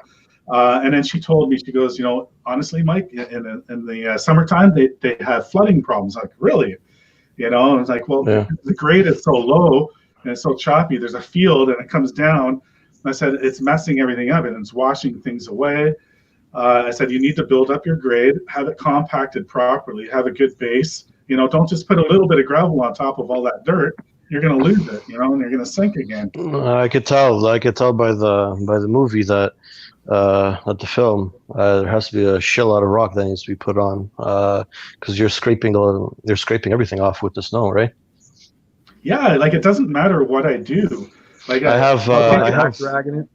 Yeah, basically, but bag dragging it and all that will just cause more ice to form up. Especially here in Canadian weather, it's like -20, -30 at nighttime, and it's just going to be turning everything all into ice, unless you have like a bag dragging blade, right? That'll help out quite a bit, but then you have to come back there and you have to take care of it for salting and all that, right? Yeah, 100%. I don't salt it. Just she doesn't want salt. But yeah, I refuse to back drag that. I raise the blade. I took it in a full float position. Like you understand, you plow too, right? I plow too. But the thing is, I don't have the shoes, right? I don't have the shoes, so I'm hitting it like all the way to the ground. right? And that could cause problems, right, for me. And not only that, but my blade wears out faster. But I got the plow this season. I got the plow, and I forgot to tell them to add the shoes, right? And my blade is wearing out really fast. I can already notice it's wearing out pretty fast. Yeah, you know what? I find shoes help. I have another blade too. I got a straight blade, so I used Arctic. So the one that you see in the picture behind me right now, the one that I'm using, it's a V plow, right? It's a V. Yeah. I was looking for a salter. Like I have it. You've probably seen the other videos. I have the tailgate salter. It's the Boss, right? No, it's Arctic. So I was looking for the salter, and then this guy had the plow with the salter, and it was up in just outside of Windsor. So I had to drive a little bit, 3.5 hours, whatever. It was a steal of a deal. It was like too good to be true. To be honest with you, this plow and the salter, it's a year old, but they had it for 5 years. It was only used for 1 season, and then it was stored. And I got it all for $3,200. Damn. It's a steal.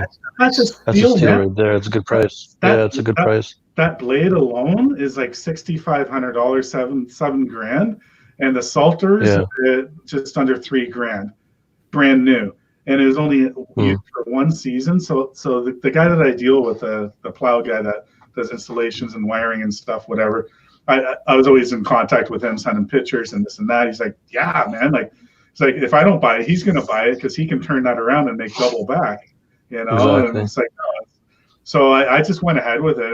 I'm pretty much looking at it that I'm getting something for free here. You know, I felt like I was stealing something, and it's true. It was a great deal. There's nothing wrong with the thing. I just had to get the wiring changed, the hookups, to match excuse me, my other truck, my other diesel truck. I have the 2 exact same mounts. I wanted all the same wiring, of course, just so I can put the plow on. I have 2 plows, so I can put either plow on either truck, and a salter will work on both trucks too. Everything's rigged up that way. So I just had to have wiring switched on this V blade for it. But I'm telling you, since I got the V blade, holy crap, having that scoop function, you know, it comes in handy. You know, that you can just scoop the snow and pile it up rather than like straight blade. You just have to make a few more goes at it, you know.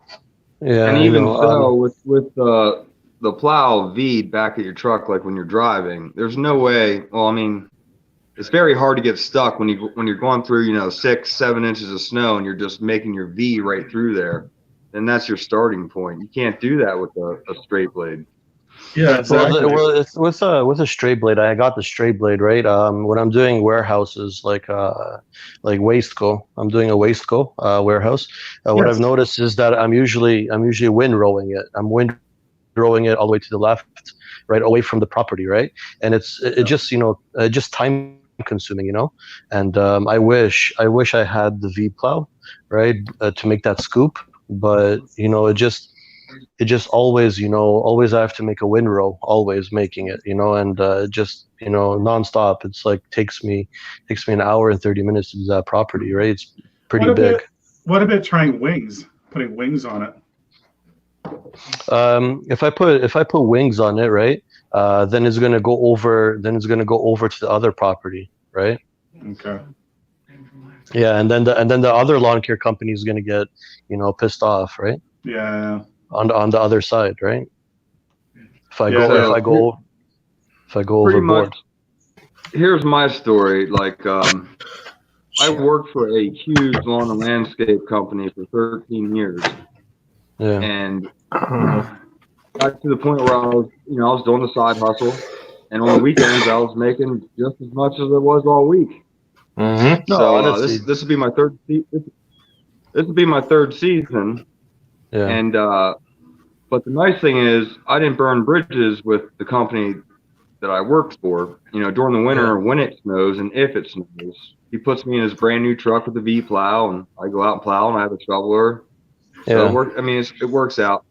But I've been real bummed if I would have bought a truck and a plow this year, because I only had two storms of a total of both storms like 4 inches. No, like how am I going to make plow payments like that? Exactly, that's true, right? But the thing is, here in Canada, we get a shit out of snow, right? I'm also Normally we do too. yeah, but I'm also, subcontracted by a company, a huge company that's been in business for 30 years, and we got 3 of their properties. We got 2 apartments and I think 2 apartments and 1 townhouse complex that we have from them, right? They pay all right. It's like almost like 4.5 G's a month, right? So they pay okay for those 3, but it's you know you have the feeling that you're not your own boss, right? You have to listen to whatever they say, or when to go out, when to salt, when to do everything, right? When the clients aren't happy, when they're happy, when they're not happy.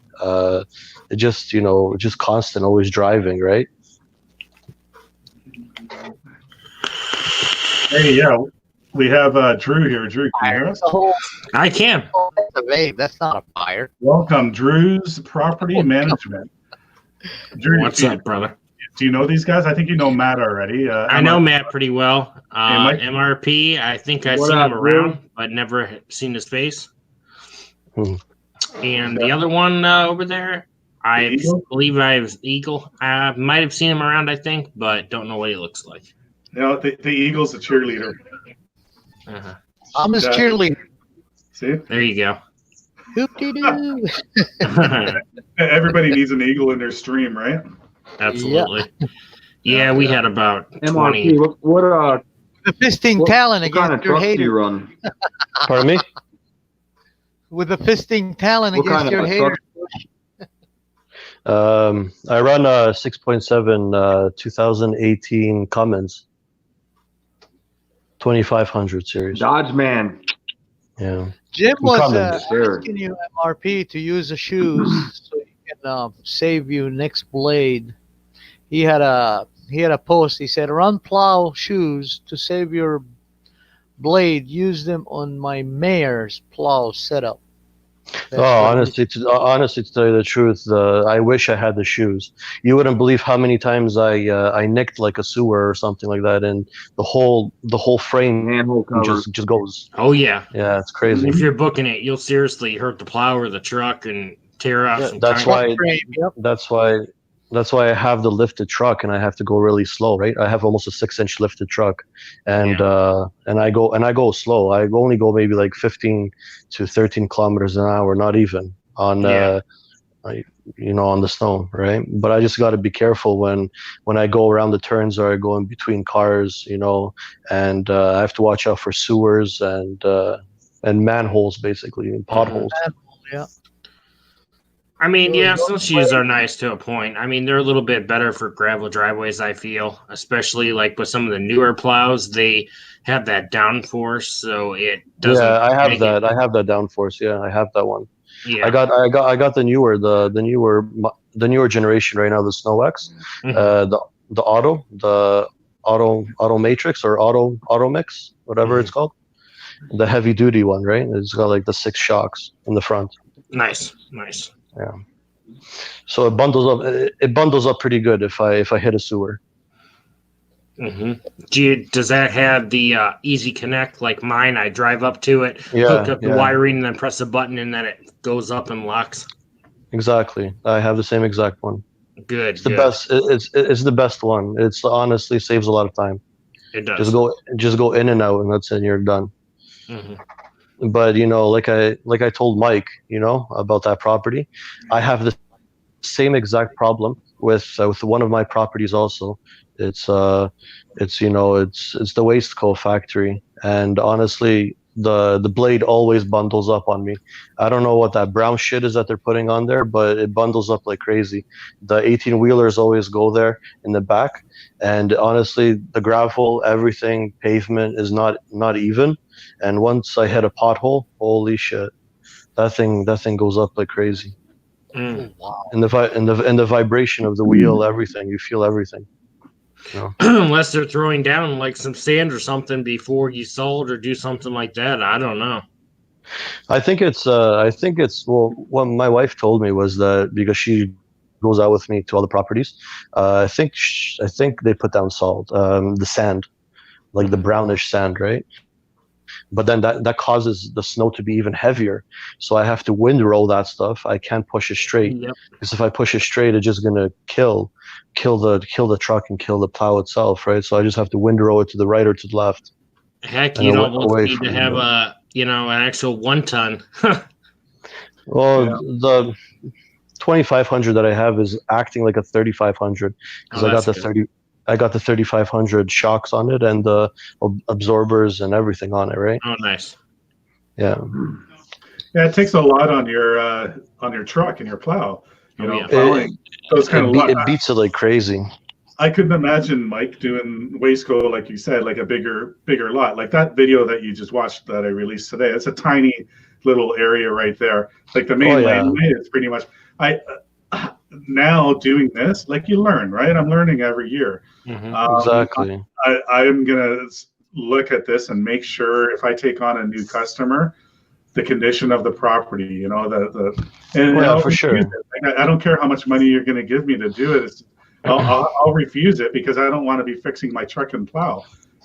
It's like, I had a situation like that also. It was actually in the beginning of winter. A steel factory. I'm not sure where it is exactly, but a steel factory wanted me to do them for $1,300 a month.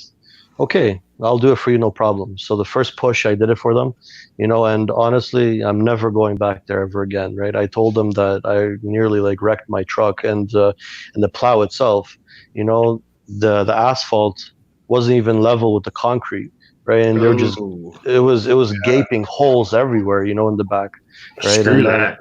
and I basically told the management, I basically told them, I can't be doing this product. The front I can do no problem, but the back, oh my God, the back is crazy. No, I'm You not need doing like it a for you skid guys. steer, and even that would be hell on Yeah. the person too. Skid steer, yeah, for sure. But the thing is, I can imagine somebody going full power on that thing and hitting their head against the steering wheel like a couple of times. Oh Yeah. my God. If you had somebody hired and they're driving your truck and not giving a shit and Yeah. hitting that stuff, Mhm. that's what I'm scared of it. Yeah, I have 2 trucks and 2 plows. I could hire somebody and get more business, but I'm scared to do that. I don't want to do that because I know somebody's going to wreck my truck and plow. Oh yeah, they don't care. They wouldn't care whatsoever. Yeah, You might exactly. find a few that actually care. Like me, I'm a one-person guy. I'm the only one that does everything. I want to hire Exactly. some people, but at the end of the day, I find they're, hard on the equipment and don't give a crap. Or you tell them to do something, at the end of the day to help it out, and they're like, nah, I'm not doing that. It's like, No, they just plainly just don't give a shit about it. right, or just drop their stuff or throw it. It's like, you don't do that. Do you know how much that costs? Are you paying for it? Yeah. People don't Exactly. understand how much it Yeah. costs. When I worked with HANA Development, we used to build the car wash systems. We had nothing to do with what you guys doing, but when the tools we used and the equipment we used, always we took care of it because we knew as a crew there, Mm-hmm. we knew that this is our bread and butter. Right. If you work for a company, you better treat their equipment right. That's And right. because it treat it as like it's your own. That was our motto. Treat these equipment as it's you bought them with your hard-earned money, because these are the ones that bring you the money.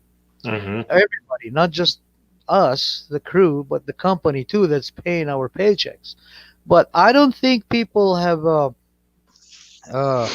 they're not true to themselves. That's why they don't anymore do the same thing. Because I grew up old school, I work with Americans, with Germans, with Japanese back in Iraq. See, I'm from Iraq, Okay. and I learned a lot of things from them, and the way, especially Kenworth Steel, when I worked with them, Green-Eyed Richard, he taught me a lot of things, man.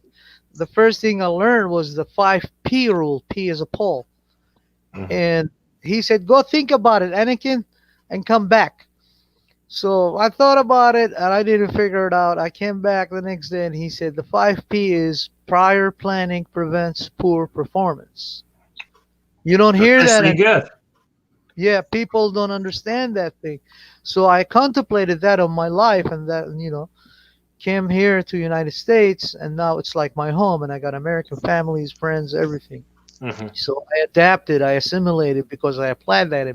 I applied it on HANA development, which very, very surprisingly, Sam believed in the same thing. He was old school too, and he said, "Oh, you hired Anakin." Mhm. He said, "What do you believe in?" I said, "5P rule." He said, "Ah, you know about it." I said, "Yes, sir." Mhm. So immediately, where we treated everything right, and then yeah, I had my family screwed me up because they were in Australia. They live in Australia. They they wanted me to go there, so they did some legal paperwork on me, and they screwed me up. I had to leave that work, and then I went to the embassy, and then I found out the guy who worked in the Australian embassy was a racist. Oh. Didn't like us. Yeah, he didn't like brown skinned. He didn't like Americans. He hated us.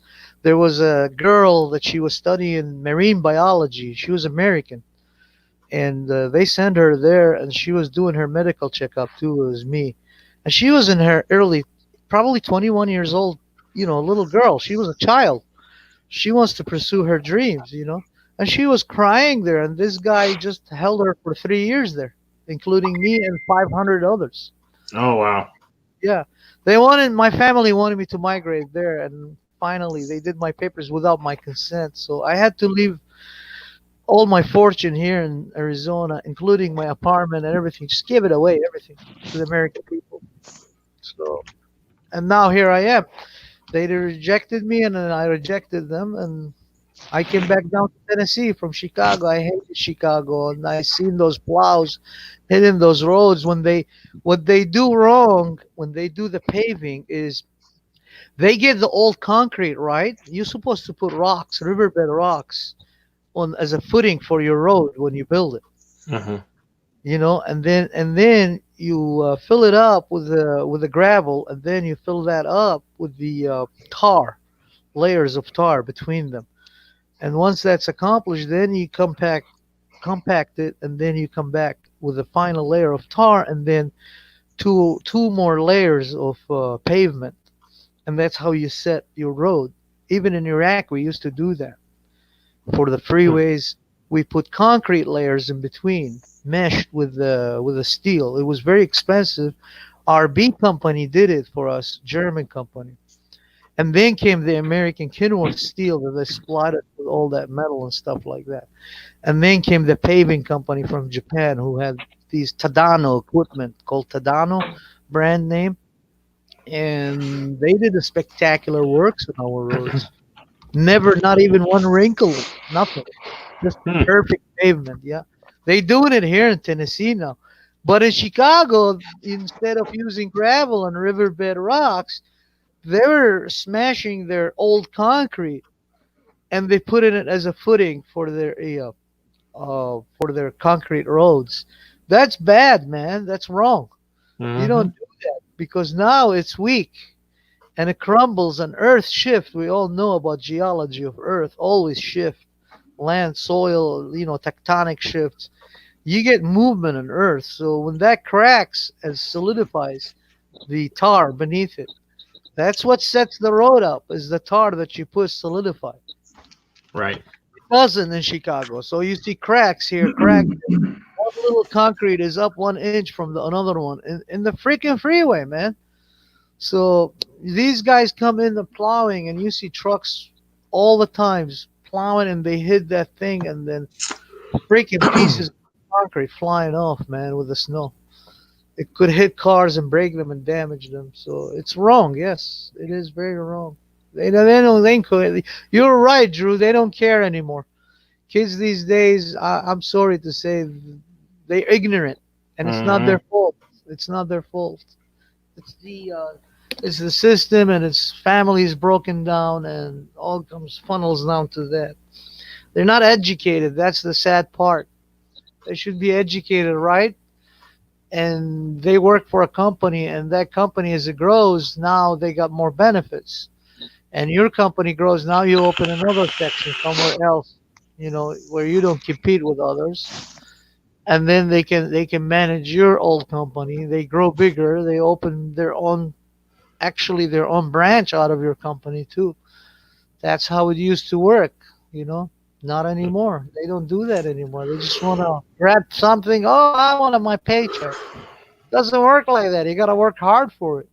You got to take care of everything in order for you to really make good money and then pursue your happiness, whatever. Hmm. But they don't do that anymore. It's hard to find good workers, But what do I know, man? Just a wacky, racky bastard. Well, I know around my area it's hard to find good workers. So, people come and go. I do have a couple part timers that I can call on. Summer student, actually a teacher and a student. So, but that's after school is done, right? So in July, August, and then I go back to school in September. I was going to hire somebody starting in the spring full time, but I was just talking to my wife today.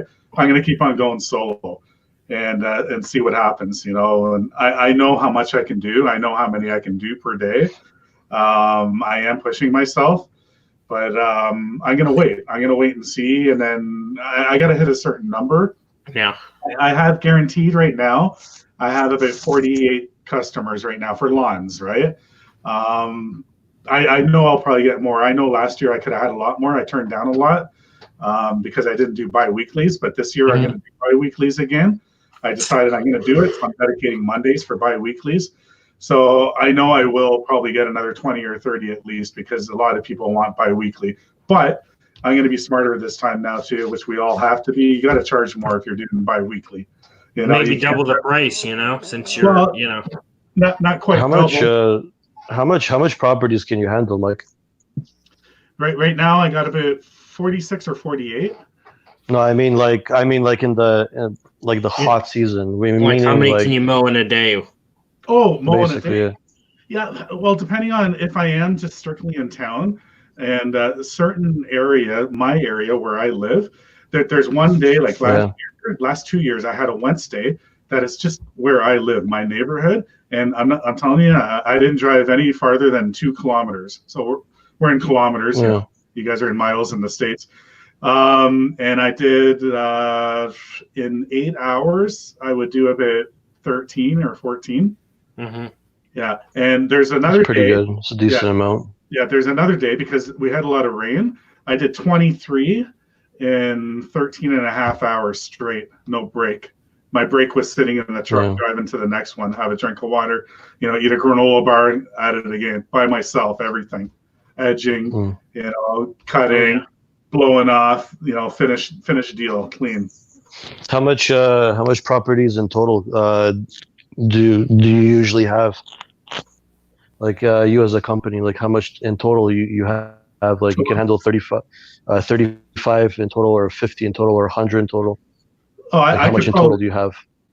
I could probably handle myself probably close to 60. That's what I figured. I'm thinking 55-ish to 60 or whatever I thought of it. But I'm really pushing myself then, right? And it all depends on where I'm going because I did lose one big country property because they moved, they downsized. And so I'm not going to that one area, but I have one that's about 40 minutes away. It's an old friend from high school. His wife passed away a couple of years ago of cancer, and I wanted to help him out. He's like, Mike, I want you to do it. On this, and I said, no problem, Dave. So I'm driving 40 minutes out of the way to cut, but he's paying me for it. He's not cheap or whatever. He's like, I'm going to pay you for it. I don't want the friends and family deal, or that's nice, but I still cut him a deal. He's a friend. Other than that, everything I talked about this before. I try to keep everything close together. Mm-hmm. Mike was saying that he goes, well, he's in Toronto, Canada, right? Or you guys in the States. So he's only about half an hour, not even away from me. But he goes he goes to a city that's like literally 10 or 12 minutes away from me, but I don't touch that city.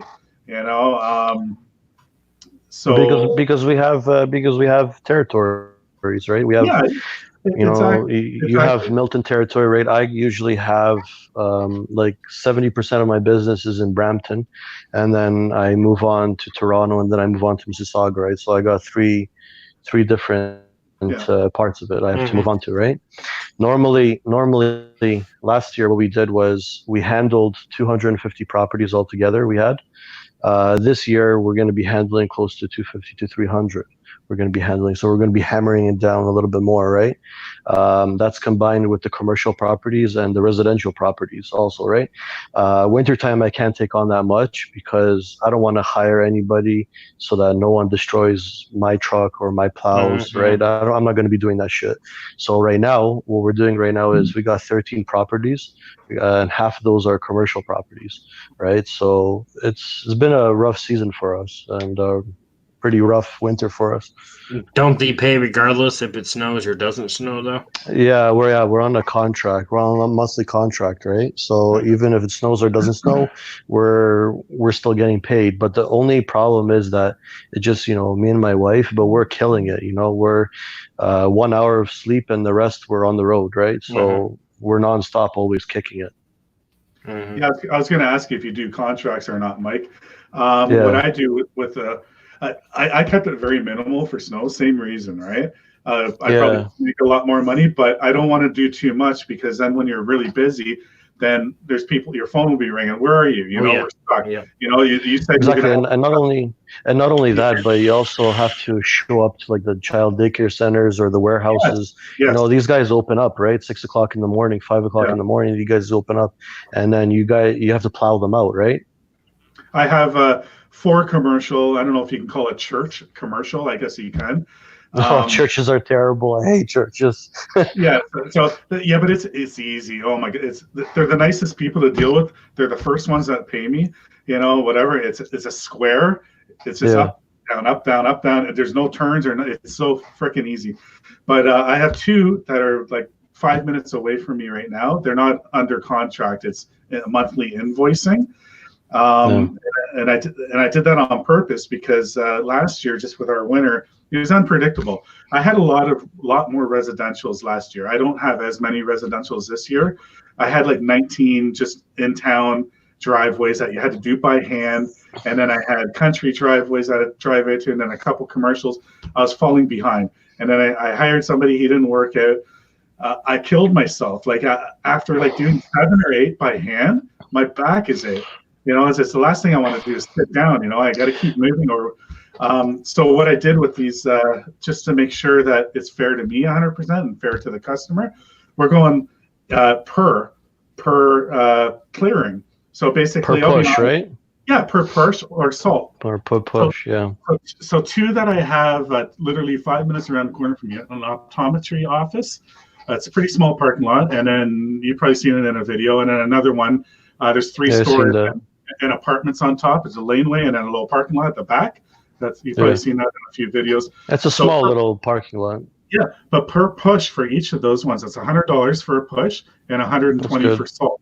So $220 each time, right? So within maybe an hour, 45 minutes to an hour, I'm making $440 right there. Okay, so this month was really good. Like Mike knows, we got a lot of snow. I have invoices for close to $2,000 for both of those ones, on the church, and then same thing with the church. It's $100 per push. They don't want salt, and then the animal hospital is $100 per push to no salt. It's a shitty driveway, or a shitty laneway.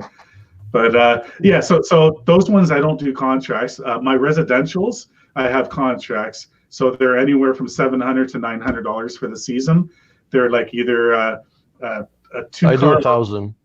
Yeah, or a 4-car driveway. Some of them have a sidewalk, some of them don't. Some are short. You only fit 2, like double car garage or a single garage, 2 or 3. And it all depends on if I can back drag or not, or if I have to get it. I stopped using my snow thrower. I left my snow thrower. I have 2 Toro snow throwers, which work great. I left one at one property because there's a lot of snow thrower work, and the other one's in my garage. Last year, I used a snow thrower a lot. I didn't have a salter, so I could put it in the back of the truck and take it out easy. With the salter at the back there, it's a pain in the freaking ass to get it back there and then get it back out. It weighs about 80, 90 pounds, but to lift it like shoulder height, to get it, put it on top of the salter, climb in the truck, and then put it in the back. After doing that, like 4 or 5 times, your shoulders are out. You don't want to do it anymore. So I was doing more shoveling this year, but I didn't have like the 19 that I had last year. I said I have 5 that I use a shovel, and it's easy enough. They're all in my neighborhood. I go there if we're getting the last snowfall we had, Mike knows we got like 6 or 8 inches or something. It seemed like even more maybe. It's crazy. I went in between and I used a shovel. So just one arm shovel. I'll go up And not only that, but we had that wind also, right? That was creating huge banks of snow, right? And then you have to shovel that out, right? It was crazy. The plow was working like crazy on that one, right? Yeah. So those commercial ones, like I said, I want to stay small with snow. I'm just picking up the little commercial lots. I'm not picking up Walmart parking lot or anything huge like that. I don't want that. I had that before. I had the huge lots before, and I had a couple of guys working for me. And honestly, to tell you the truth, one guy sleeps in, the other guy doesn't sleep in, the third guy his head hurts, the fourth guy his arm broke or something. There's always excuses, and and I just basically told myself that I'm gonna keep to the commercials, but I want to do like medium-sized commercials. Not like I got one large one that I do, but the rest are like medium-sized commercial apartments, complexes, and condos and all that kind of stuff, right? And townhouses. But honestly, it's plain simple. But it just you need the time. Time is money for us. You know what I thought about doing? That's very true. I thought about looking into getting a skid steer. Reason for that is because I know I grew up in the town that I'm working in here, and the 2 commercials I have downtown are really close together. I know I can get more because people talk, right? Business owners talk. If I get a skid steer with a box plow on it and I park it in the biggest lot that allows me to, right? And I just drive the truck there and I get in the skid steer and I do all the lots quick. With a skid steer, at least you can get into smaller areas and turn. You can turn like a zero.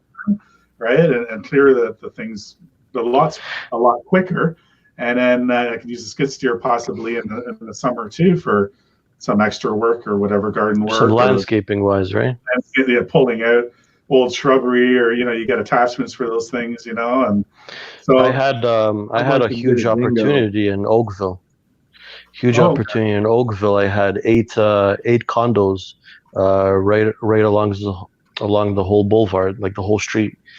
Just one whole street, 8 condos, right?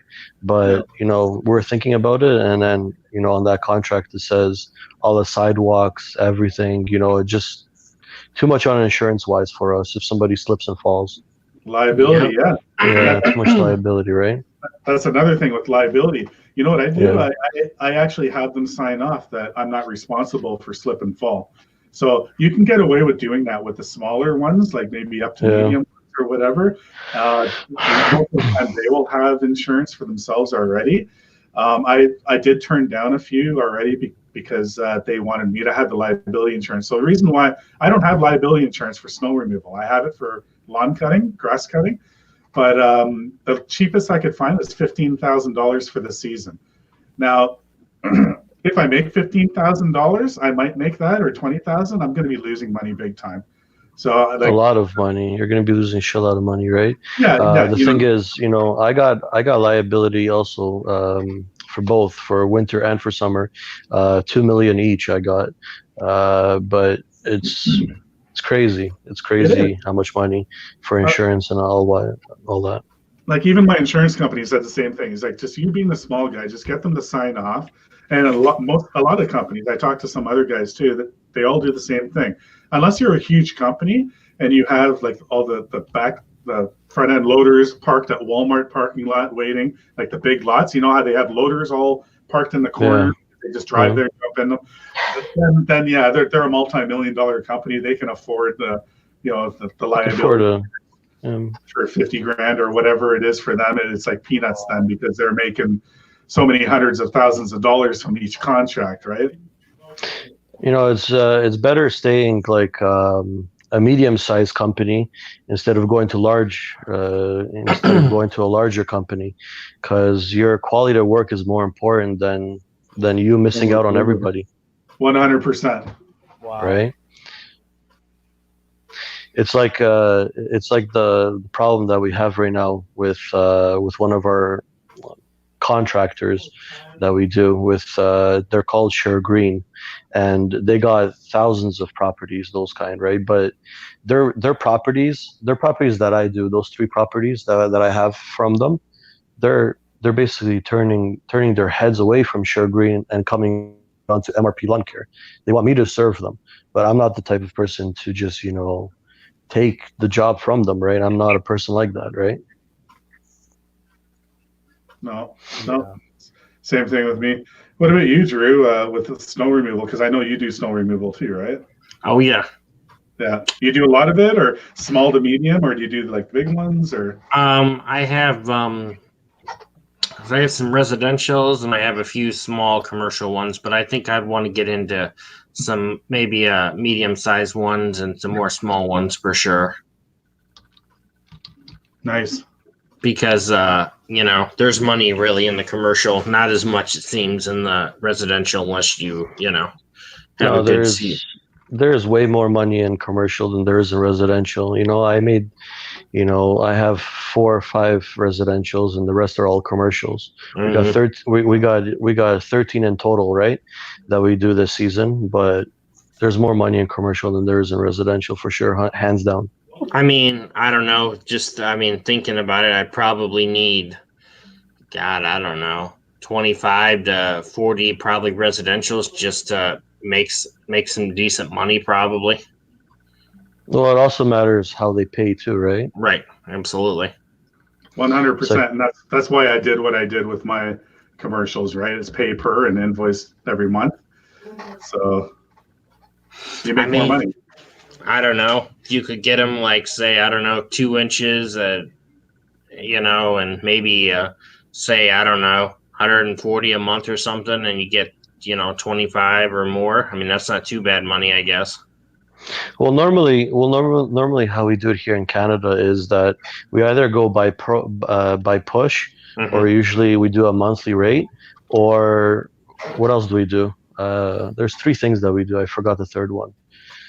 I usually do the monthly cost for monthly payment for them all the time, even the residentials, or the whole season. There's a whole season, monthly and per push. So those are the 3 things that we do here. Right. Usually we go for the monthlies. Mm-hmm. But my normal price, even for like a small parking lot, right, or a small driveway, plus the sidewalks, plus everything, plus the salt and all that, it usually adds up to $1,300 to $1,200 a month. Mm-hmm. That's how I basically price it out, right? Mm-hmm. Money's to be made with salt, and that's what I learned this year. This is the first time I'm salting. Oh yeah, salt is not cheap whatsoever. I salted by hand before, but now that I don't have a huge salter, but hey, this salter works great for the lots that I'm doing, and it's bag salt, and I'm getting the bag salt cheap enough. I'm pretty much making off of the skid of salt that I get. I'm making about $2,200 off that skid. So I got to say that's pretty good. Yeah. You pay a lot for salt or no? I get it from TSC. I know that store. Yeah, it's a TSC. But store? I've been there one time actually. I've been to the TSC. Usually where I get the salt, I can get two places, either at Draglam's or at Senso. Mm-hmm. Either of those 2 places. I guess you buy bulk then, right? Do you have a bigger salter? No. I got a tailgate also, right? I got the Snow X, right? I have. Bag too, then. Yeah, and I like to get some exercise out of the truck. Step out of the truck a little bit, get some exercise instead of sitting on my ass all day. Yeah, I'll get a skid for. I try to get the 40 kilogram bag because the bigger the bag, the cheaper it is. And the 40 kilogram bag is usually about $10 a bag. But the last skid I got, I had to get the 20s. They ran out of the 40s, so I'm spending about just under 400. If I get the smaller, the 20 kilogram is just over 400 a skid, right? Mm-hmm. So basically, it's 420, isn't it, or 400, 420, right? Yeah, around there. Yeah, that's how much I get it for. I think it's 20 kilo for 56 bags. Mm-hmm.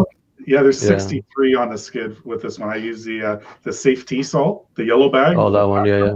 The Windsor. Yeah. I find it works really good. You don't really want to use it on like stamped concrete driveways or bricks and stuff like that, because it does kind of eat away. It's really good salt that will melt off stuff pretty quick. So with those people with the residentials, they supply their own salt. I don't supply any, and I suggested that to them. I said, let's just get a pail, a 19-liter pail or whatever with a lid, keep that filled up, a scoop in there, whatever, and I don't mind. As long as it's right there beside your porch, I'll throw it around on your porch and whatever, and then I'm done. Right, and they're happy. So that way they pay for it. They know what they paid for it, and Right. I have a customer for life. It only took me an extra like 20 seconds to do it, if that. I like to mix rock salt with calcium chloride. It works wonders. Yeah, calcium's better on like concrete and bricks and stuff, right? Right, because the calcium starts working, and then when that's all gone, you got the rock to keep going, and it works good. Yeah. Well, normally what we use is usually for the apartments and the commercial properties, walkways and all that. We use ice melter. We use ice melter, and then on the roadways we do rock salt. Mm-hmm. Right? It's a pain in the ass, right? But driving around with two different kind of salts. But we just toss down the rock salt, and it works great. Mm-hmm. Go on the roads, Float Dizzle is here. What's that? Float Dizzle is here. Float's in the house. Hey, buddy. Sorry, I didn't look at the chat. Hey, here. what's up, going Float? on? Float, you wanna join in, buddy? Come here. I'm What gonna. up, Float? All right, I'm going down, so you can have a room for the rest. We can fit 6 up here. It was I believe. lovely meeting you, Bush, and everybody man. else. Drew, Matt, take care, man. much love and respect. MRP, much love and respect. And I'm going down now, so Right on, brother. Thanks for chat with you in tuning the in. chat. It was really Thank you, interesting thank you. conversation with you, and Nice yeah. chatting with you, man. Thank you. Much obliged. Thank you. All right. Hey, Float, if you want to come in, did the link come up? Yeah, I put the link up there if you wanted to join in. It's up to you, man. But it's a good conversation we're having here. At least we can all relate to what we're talking about here, right? So, like, if you had to go Do any solve of a you guys own a driveway, dingo? A dingo? Yeah. Oh, sorry. What's a dingo again? It's a mini skid loader. It's like pretty much those. walk behind mower. Oh, Yes. the dingoes, With a- they're amazing.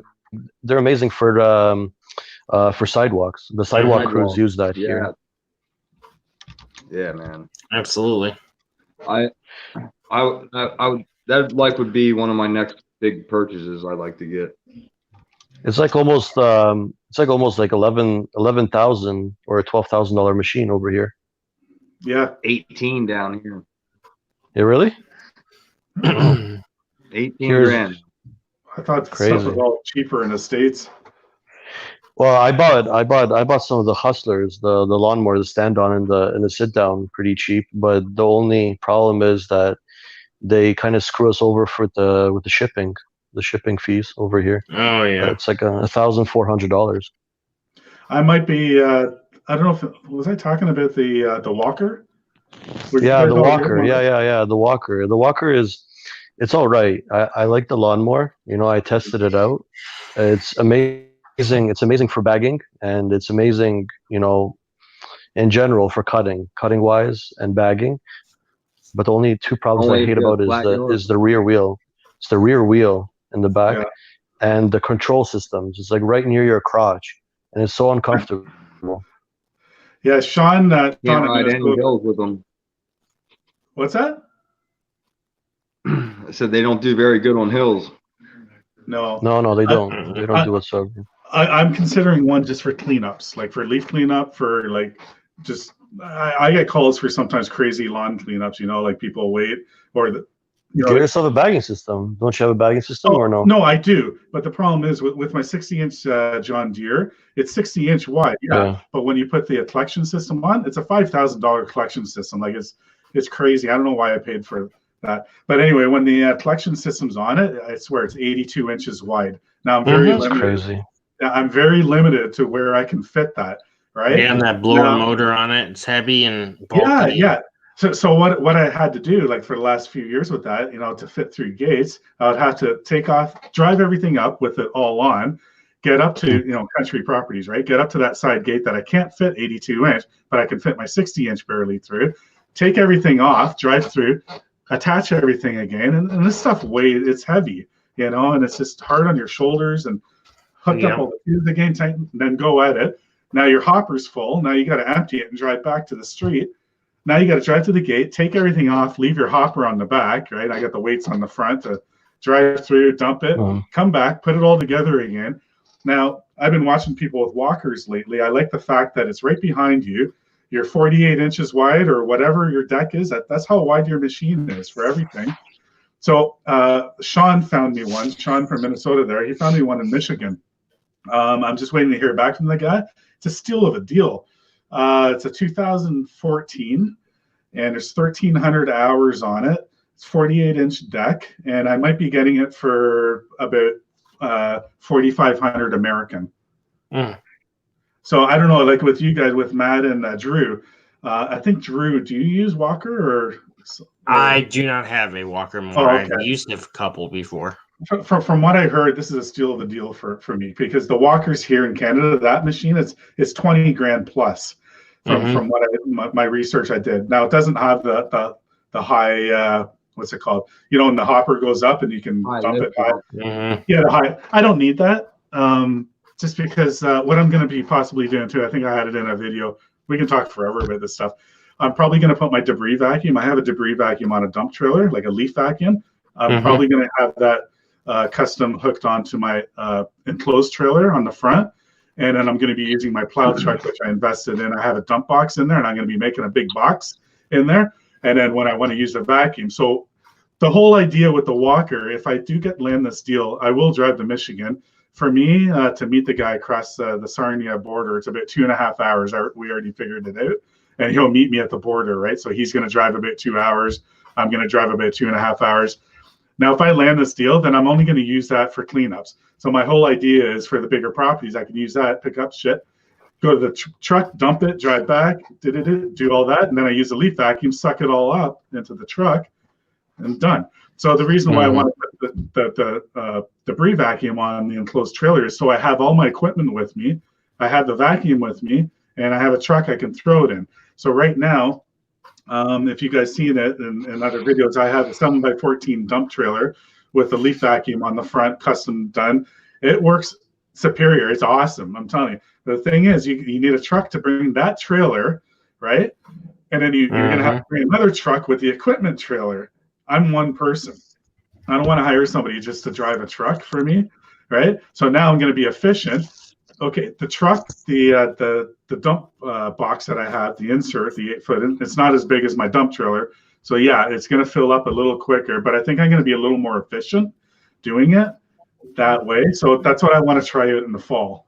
So that's why am I thinking it wasn't in my mind 2 weeks ago. I just started thinking about it with the Walker to be a little more efficient with that, just because of how big the machine is. And I don't know. I'm still researching, but if I can land this deal and say that the mower doesn't work out for me, I know I can turn it around and I can sell it here in Canada and probably make $3 grand easy off of it.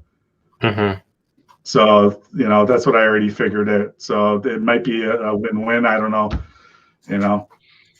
We normally, how we do our fall spring cleanups is we got the 42-inch, the Hustler. I got the bagging systems on it, and normally it's good for like an acre size or 2 acre size, right? Normally what we do is that we rake it all up, and then we charge the clients per bag and all that, right? So we're charging them for the bags and all that, and leaving it at their property. That's how we work out over here. Okay. Yeah, I haven't done that. When I did it part-time, I would do that, but since I went full-time, I never did that. I just had one fee. I'm starting to think now, because I watch some other people, other channels, how they do things and how they charge. Because it's hard to charge for leaf cleanups sometimes, to figure that out, right? Because if you quote it and say it's all dry that day, and then you got to go this day, and it just rained the night before and it's wet, it's going to take you longer. right? And the Well, leaves are heavier. And so now your time is longer. Yep. So I'm starting to think I might change this fall. Now, with a lot of my contracts, I already have it in the contract. This is what you're paying for lawn. This is your leaf cleanup, and it's all together as one price, right? So, but for other people that just call that are non-customers that want to quote for a leaf cleanup, I think I'm going to do an hourly charge. Now, if I bring that part-timer in, he's going to be worth this much. I'm worth this much, and then this is how much it's going to be per hour, right? Because some of them I quoted, like it's stupid, $400. I figured, yeah, it'd take maybe 4 hours, but no, it's like 6 hours later, and you're just halfway done, and it's like, and you get frustrated, right? Because you didn't charge enough, and you're there for 10 hours for 400. I don't think that's enough. No, that's crazy. That's too low. You're just basically going to be overworking yourself too, right? Exactly, and then you get stressed and all that. Well, usually how I do it is that I quote the properties like I don't go under $200 per property, even if it's a small property. I don't go under $200, right? And that's my minimum. To have that minimum. If they don't like it, then they can go grab like a student or something. They can grab somebody else to do it. Right. I would say at least 250 minimum. Exactly. Like one of the houses that we do at Mississauga Road. It's like high end area that we do over there. It's like $700 we get for 1 day of just doing fall spring cleanup, right? And it's amazing. Right. I know the area. I know the area you're talking about off of Lakeshore, right? Yeah, that one too. And also, have you heard of Bridle Path? Yep. Yeah, Bridle Path, where Drake lives, where Drake is really popular over there, has that. Okay.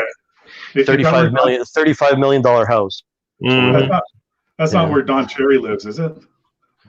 I'm not sure. I don't think so. I know Drake lives there for sure. It's like a $35 million house he has there, right? Crazy. Must be nice.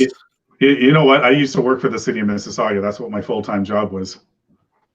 It's city. I remember the city offered me some jobs, but I would never ever go back to working for the city, even contracting for the city, because they make money off your ass. Oh, big time. Yeah, I just got to the point I'm tired of working for other people, and I got to work for myself here. And another job I used to do too, just quickly talking about working for ourselves, snow plowing. I used to work for a contract company called Blue Chip here in Milton. They work along with the town of Milton, and I used to drive a tandem a plow truck, a street truck. So I did that for 10 years. Aside from, I still had my full-time job. So I would work all night until maybe 5 a.m. and then get home. You're all wound up. It's like whatever, and then go to my full-time job. Right, hoping that the storm's going to be done so I can finally get some sleep. And I did that for 10 years. I'm going to post a picture up here behind me of the truck I used to drive. But I got tons of street plow. I used to do all the country roads, full plow. You got the front blade, you got your wing that comes down, and one person driving, doing everything. Back in the day, they used to have a wingman, somebody sitting in the passenger seat, controlling the wing, and the drivers doing the main plow, and all that. But yeah, from doing that, and then, sorry? No, so I was just saying what's up to this person. Oh, just talking about, how they soak you and stuff. Yeah, you're making money. You're driving their truck. I know people that work for the town. I found out. I know how much exactly this company gets paid per truck that's on the road per hour, and it's freaking crazy. I'm telling you. And I'm like, I got to get into snow removal. Like, there's money to be made here. And all that, and yeah, just get into business for yourself if you can do it, and I know it's hard to start off. You gotta start slow, or your funds might not be there, but there's always a way to get started small, and build yourself. Absolutely. Whether you're walking around with a shovel and knocking on people's doors, that's fine. Start off like that, and then you build a reputation, right? for new people. Just I started off like that, right? I started off with the snowblower and not even no salter, no plow, no nothing. It's the same thing how I started off with lawn care. I had a piece of shit truck and had one lawnmower, one trimmer, one blower in the back, right? And then started knocking off 5, 6, 7, 8, 9, 10 yards, and then slowly worked my way up, right? Yeah, exactly. Absolutely. You ever use any yard signs? I do have a couple of yard signs. I usually post it on my properties. I don't post it on other people's properties, as we Canadians, we can get in shit for that. We're not allowed to do that because then that's trespassing, and then that's soliciting, and it's crazy. It's here the laws are a little bit more different. I actually got a fine for that. So I do have lawn signs. You can put them on people's lawns, but you got to make sure it's not on the boulevard. So here in Canada, you got water mains in the lawns or driveways. So from basically what they say is from there to the street. I don't know what the measurement is, 8 feet or 10 feet or something like that. That's it's 8.5, I think. Yeah, it's town or city property, right? So you cannot put a sign on there or whatever, but the resident that lives there is still responsible for that area to cut the grass, maintain it, or you can get fined, right, if it gets too long. So you have to make sure that you're past that point, but you're pretty much right up to the house, and you can put a sign there. So people can see it, but other people will put it right on the boulevard, right on the street. So yeah, when you drive by, you see the sign, but they get nailed, right? Our town, at least, they have a crew that goes around, pulls all the signs, and if the phone number's on there, then they figure out who you are, Google, whatever, and they send you a fine. So 2 years ago, I got a fine for a sign. I was borderline, like I was very close, but I didn't know, and I learned, right? And it was like $84 or something like that plus tax I had to pay. So I went into the town office and just explained and said, like, I didn't know, like, listen, I'm being honest here. Like, I didn't know. I'm not like all the other people that put thousands of signs at every major street corner, and it just looks like a big mess. I only put it on new customers' lawns for a week if they allow me to, and then I take it away. And they still didn't let it go. I had to pay it. I'm like, that's fine. So ever since that, I hardly put the signs out. I will put them on if the customer allows me to, but it has to be so far up, and you're fine that way. Like here, the only way you could put them up, because you'll get a fine as well, unless you put them in their flower bed, like up to their walkway or their front door or whatever. That's the only thing you can do, supposedly. Exactly. Yeah. Yeah. All right. How many people we got in here now? There's 4. Yeah, you've been almost on here for 2 hours and 30 minutes almost. No way. Really? Yeah. Holy smokes. That's not bad. It's my first one. Chatterbox over there. I'm going to stop right now because I think Matt wants to talk right now. Yeah, I know. He's just sitting here like chill. And Matt's awesome. Yep. He's listening for an hour. I'm just taking in all your information. Don't hurt to learn. That's right. Go ahead. Yeah, I mean, the best way to advertise is also to door hangers. Door hangers, and also having your business on the internet, your own website, Google, Kijiji. They're amazing tools that you can use for that, right? Oh yeah. I'll be right back here. Yep. Yeah, you know what? It's funny how you brought that up, Mike. I use Kijiji and it works great. It's free. It's amazing. I do have a website too. Oh my God, what was the other one I was going to say? Well, my truck. Actually, I did a video about it too. I don't know if you've seen it. Like, how do you advertise, right? Yeah, I've seen it. Okay. So my plow truck that you see right now, it's actually at the shop right now where I got my diesel truck decaled. So this truck right now is tomorrow is getting all decaled up like my diesel truck. So I kind of feel proud. Like both of them are going to look the exact same. It's going to have like my logo all on the side, website. So I'm getting chills talking about it. It's a good feeling because I'm getting to this point now. I never thought I could say I have a fleet of Yeah, vehicles. exactly. Oh, and it was unplanned to get this plow truck, but it's a good feeling, you know. And when you feel good and you get the chills when you talk about it, you know you're doing something right, you know. And you're Like I want to add some decals on the truck too, but you know, in the summertime, my whole trailer is wrapped up. It's an enclosed trailer, Yeah. right? It's all wrapped up. The whole thing's wrapped up with my business logo, right? And you know, I kind of feel bad that I'm gonna have to wrap up the truck. I don't really want to do that, and I don't want to put on magnets because if I put on magnets, I'm just gonna scratch the paint. Well, yeah, not only scratch it, like I got the magnets on this. Actually, I took them off today. One thing too, And rust too, right?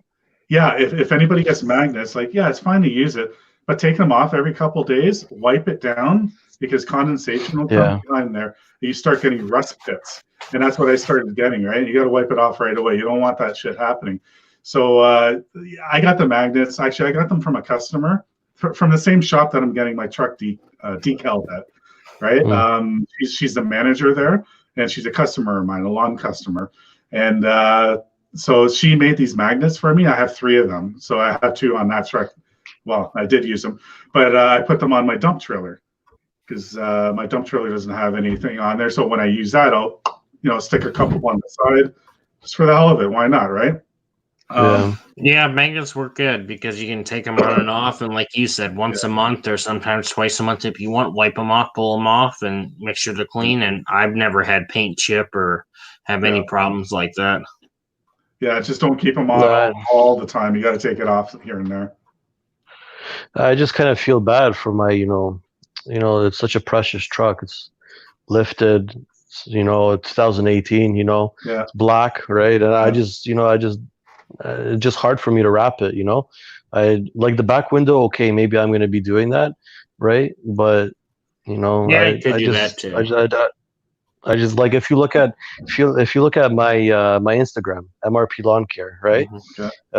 You'll see the truck, right? It's beautiful black truck, right? I just don't. Yeah, I just don't want to wrap it up, right? Like the trailer, it's fully wrapped, right? That's enough advertising for me in the summertime for sure because it's an enclosed trailer, right? But in the wintertime, I'm thinking about maybe just doing it on the window. That's it. Just leaving it like that. Yeah, even when you're subcontracting, right? The boss from Share Grain, he even told me that he doesn't want my company name on the truck, right? It's because I'm going onto his properties, right? And it's like a liability thing. It's like in the contract thing too, right? And what he actually offered me in the summertime is that I join his fleet and I take his trailers, advertise for him instead of advertising for myself. And I'm just like, no, thank you. Yeah, no. You know what? I get it. You do have a really nice truck, and my trucks, like when I bought them, my mindset was that they're for business, right? Is that a Hustler? Or is that a Right? That's a Right. That's a Right. Yeah. Those are extremely expensive here in Canada. Extremely overpriced. It's a John Deere. Like John Deere is Right, isn't it? I don't know. No. Yeah, John Deere has his own name. Yeah, but I thought Right was like kind of took off from John Deere or something. Right. Okay. And what was the other one? I think it's Great Dane. Oh, okay. Well, I think Hustler took a little bit off of Right because Right is the yellow and the black, right? And also Hustler used the yellow and black also, right? But in my opinion, I've test drove mostly like every lawnmower out there almost. I test drove it, and my honest opinion is Hustler. I love the way it cuts. It handles great.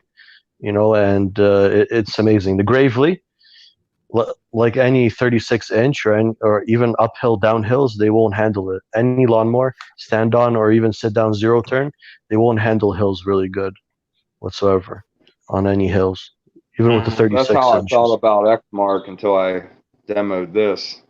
Because I was always an Exmark. I always ran Exmark. And I demoed this and I fell in love with it. Xmark is okay. I had Xmark for quite a bit, and honestly, you know, the belts and all that kind of stuff wear out on me a lot faster, right? And then the decking system was poorly manufactured, also, right? I didn't really like that about it. What really sold me with the right is I really like how the motor goes down with the deck. Yeah, it's a floating deck. It's what the Skag has. It's a floating deck, I think, right? Yeah. Yeah. Yeah, I like the Skag too. The Skag's amazing. Also, it has a good cut quality. It actually has one of the best cut qualities. Did you say the mortar goes with the deck? Mm-hmm. Yeah, it's a floating deck. Yeah, the John Deere is the same thing. The stand-on. Well, Yeah, the 36-inch, right? the 36-inch I have. Yeah. Yeah. Can you put a bagging system on that with 36 or no? No, I have one of those. What's it called again? Those The aluminum grass things. flaps, right? No, actually, I got a fabricator guy to make me a flap. Whatever, it's pretty cool. I'm going to do a video of it when I do my the 2020 setup. I'm going to do it. I'm going to show it. Yeah, like a grass gobbler is what he's got. Yeah, but he made me one with some sprockets and a thing, and you turn it. It works awesome. I'm telling you. Like I used gator blades on it in the fall and mulched like it just went through everything so good. But I had to change the blades in the spring again. Like I have 3 different styles of blades that I'll use on that. So if I want to mulch, got to put the gators on. If you want to just be straight cutting and do nice stripes, then your straightforward blades, and there's different blades you got to use, right, for different applications. Well, usually I use the high lift for bagging, right? Yes. This is way better, right? Yeah. The thing, I can't think of the name of it now. There's a company but it's a John Deere one. It's just a metal thing that you put on the side, and it spits it in there. You take it off easy. The back opens. You can dump it into whatever. Mm-hmm. Yes. Paid. Accelerator, I think it's called. Accelerator, yep. Yeah, okay. But John Deere has a version of that, right? So versus the accelerator, you have to like mount brackets on the thing, drill through your deck and whatever. The John Deere one, it's all like retrofitted. It's just like click and like plug and play, And yeah, they make a extended piece for that that accelerator too to make it bigger too. Oh, do they? Mm-hmm. It'll just be heavier than carrying that. Yeah. Yeah. Now, when you do your leaves, do you chop them up and roll them up and then collect them, or do you just collect them full? Yeah. I usually just collect them full. I collect them full, and I go over passes like 3 or 4 times passes by, and I just collect them all. And then whatever the client's decision is, if he wants me to mulch it or bag it, right? It's all up to the client's decision. But if he wants it bagged, he's paying for that bag, right? Yeah. I'll like if it's a field, I'll go into a box. I'll box it off in 2 sections. Then I'll close my flap, back up over them a couple times, and I'll put it in a row. Then I'll throw the collector on, just collect that row, because that's where all the leaves are. You need good mulching blades for that, right? It doesn't fill up the bags quick then, Yeah. Full leaves fill up the bag quick. Oh yeah, it fills up pretty quick, especially with the high lift blades. It fills up pretty quickly. The 42 that I have, I have to fill it out maybe 5 or 6 times on a 1 acre property. So yeah, versus if you were to chop them up, you probably only have to do it twice. Yeah, but the thing is, the client doesn't want that. He doesn't want any. He just wants a pure cut, right? He wants it nice and neat and nice and clean, right? And he doesn't want any chopped up debris on it. Well, I was actually talking to him about this season coming up, about fertilization, right? Basically spitting out the grass like what you guys do in the States. You guys in the States don't really use bagging systems, as I see from YouTube and all that, right?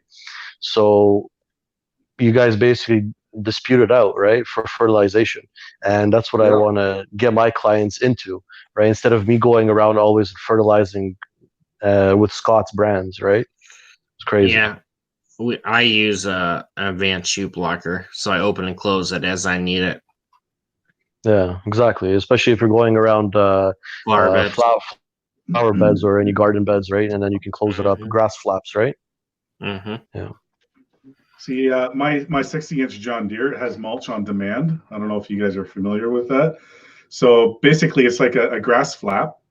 So you have a lever. You can open the flap or you close it. So basically, when you close the flap, there's baffles underneath the 3 blades, and they close in on each individual blade, and they're all individual, like they're baffled out. So, and that machine, you can see it in the background. I'm sitting on it. I know you can't really see it too good, whatever. It mulches leaves like there's no tomorrow. So yeah, bagging leaves with that. I won't mulch them first. I'll just drive over because it mulches really good as it is, and it'll bag it. But with the stand on, with the smaller properties, like I'm on a bigger property here. This one was about an acre. It's a corner lot. It wraps right around. You'll see it in the summer. But with the stand on, I have the homemade flap on the thing. So I'll first blow all the leaves in one area, go around from the outside going to the end, right? And bring everything in, all the leaves in, close the flap, and just drive over, keep on going over this way, go over that way, go over this way, and into a fine dust. And people are fine with that, right? And it's all gone. Yeah.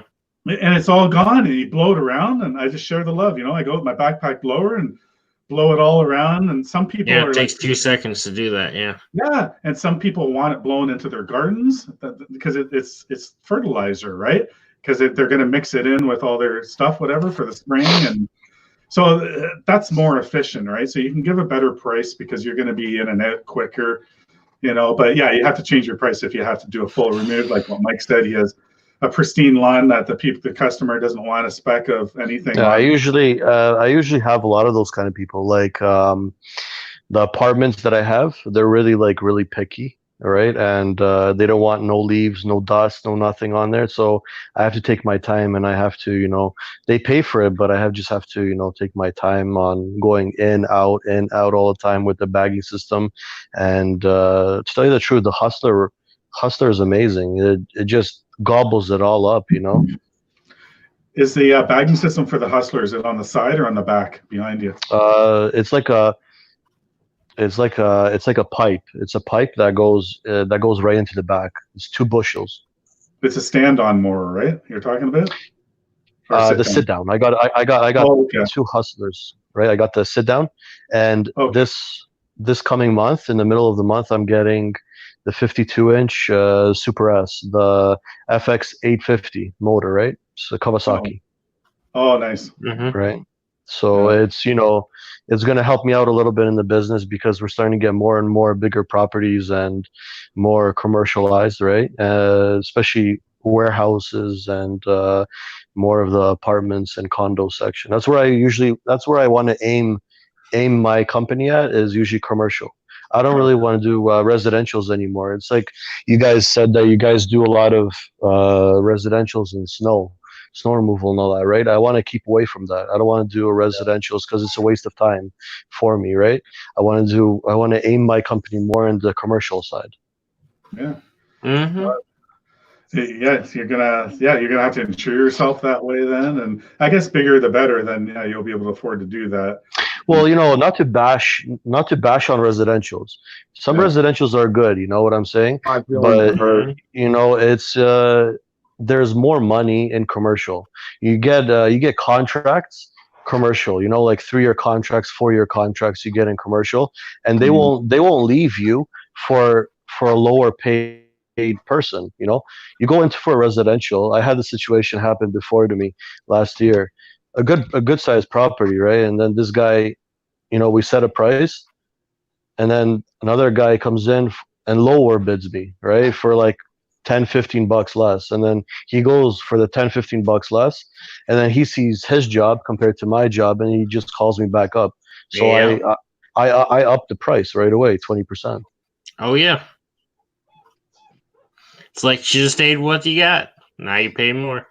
Exactly, and I don't know how it is over there in the States, but here in Canada, it's usually $45 to $50 a week, usually starting price. My minimum, I'm going to raise it, but my minimum like last year is $40, Now that's for something very small, like a small townhouse. We have a lot of new homes that are being built in Milton that they're like condos, but they have a front yard, but they don't have a backyard. So they basically back onto each other. So there's a front yard on this side and front yard on the other side, right? And the laneway on. And literally, like I suggest to people, because they're like, "What? You're going to charge $40?" And it'll take me like, I can just use a trimmer and cut it in like 2 minutes, right? And I suggested that just go to Home Depot or Lowe's or whatever, and you can get a battery powered, small little thing, and it's done. But they're so busy, they work downtown Toronto or whatever, and they commute. Last thing they want to do is cut their lawn and whatever. So, but they don't want to pay $40 to do it. And it's like, well, the $40 is because I'm driving to your place. I got to stop. Now I got to get it. I got to take stuff out of my trailer, and I pay insurance, and everything, all they think is tiny. I should only be able to pay you $5. I'm like, no. So yeah, have a minimum, but I'm going to raise my minimum. I already started with a couple of customers. I haven't raised my prices since I started full time. Everything's going up around us. Insurance costs are going up. Everything, maintenance. So I'm raising. Yeah, thanks to Trudeau. Yeah, so I'm putting it a 5%, like higher than. So all my contracts I already got with a few, and they're all like, that's fine. Like they're going up by maybe $54 for the season to, the larger ones maybe $100 more per season. Yeah. I'm talking $5,000-$6,000 contract for a country property, so it's not much more. And if they're loyal to you, they're going to stay with you, and you get what you pay for. That's what I believe in. And my people I want to deal with, I want them to have, or I would like to deal with people that have that same mentality, that just know what's going on in life and don't just look at a number. They look at, who you are and how your business got to where they got to, what you have to pay for to run your business, and you need those people to understand that. The cost, right? No, honestly, you should raise up your prices a little bit. Matters also on the lot size. Usually, if it's like an acre, I usually charge for an acre. I usually charge $150 a week for an acre lot. A 1 acre lot. That's how much I charge. Wow, because I'm at $90 an acre. No, I go 150. I go 150 an acre. Shit. Okay, I'm doing something wrong here. No wonder why people are hiring me on the spot.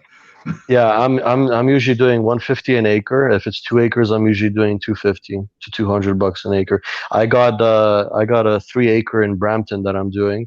It's an old couple. It was usually a farm.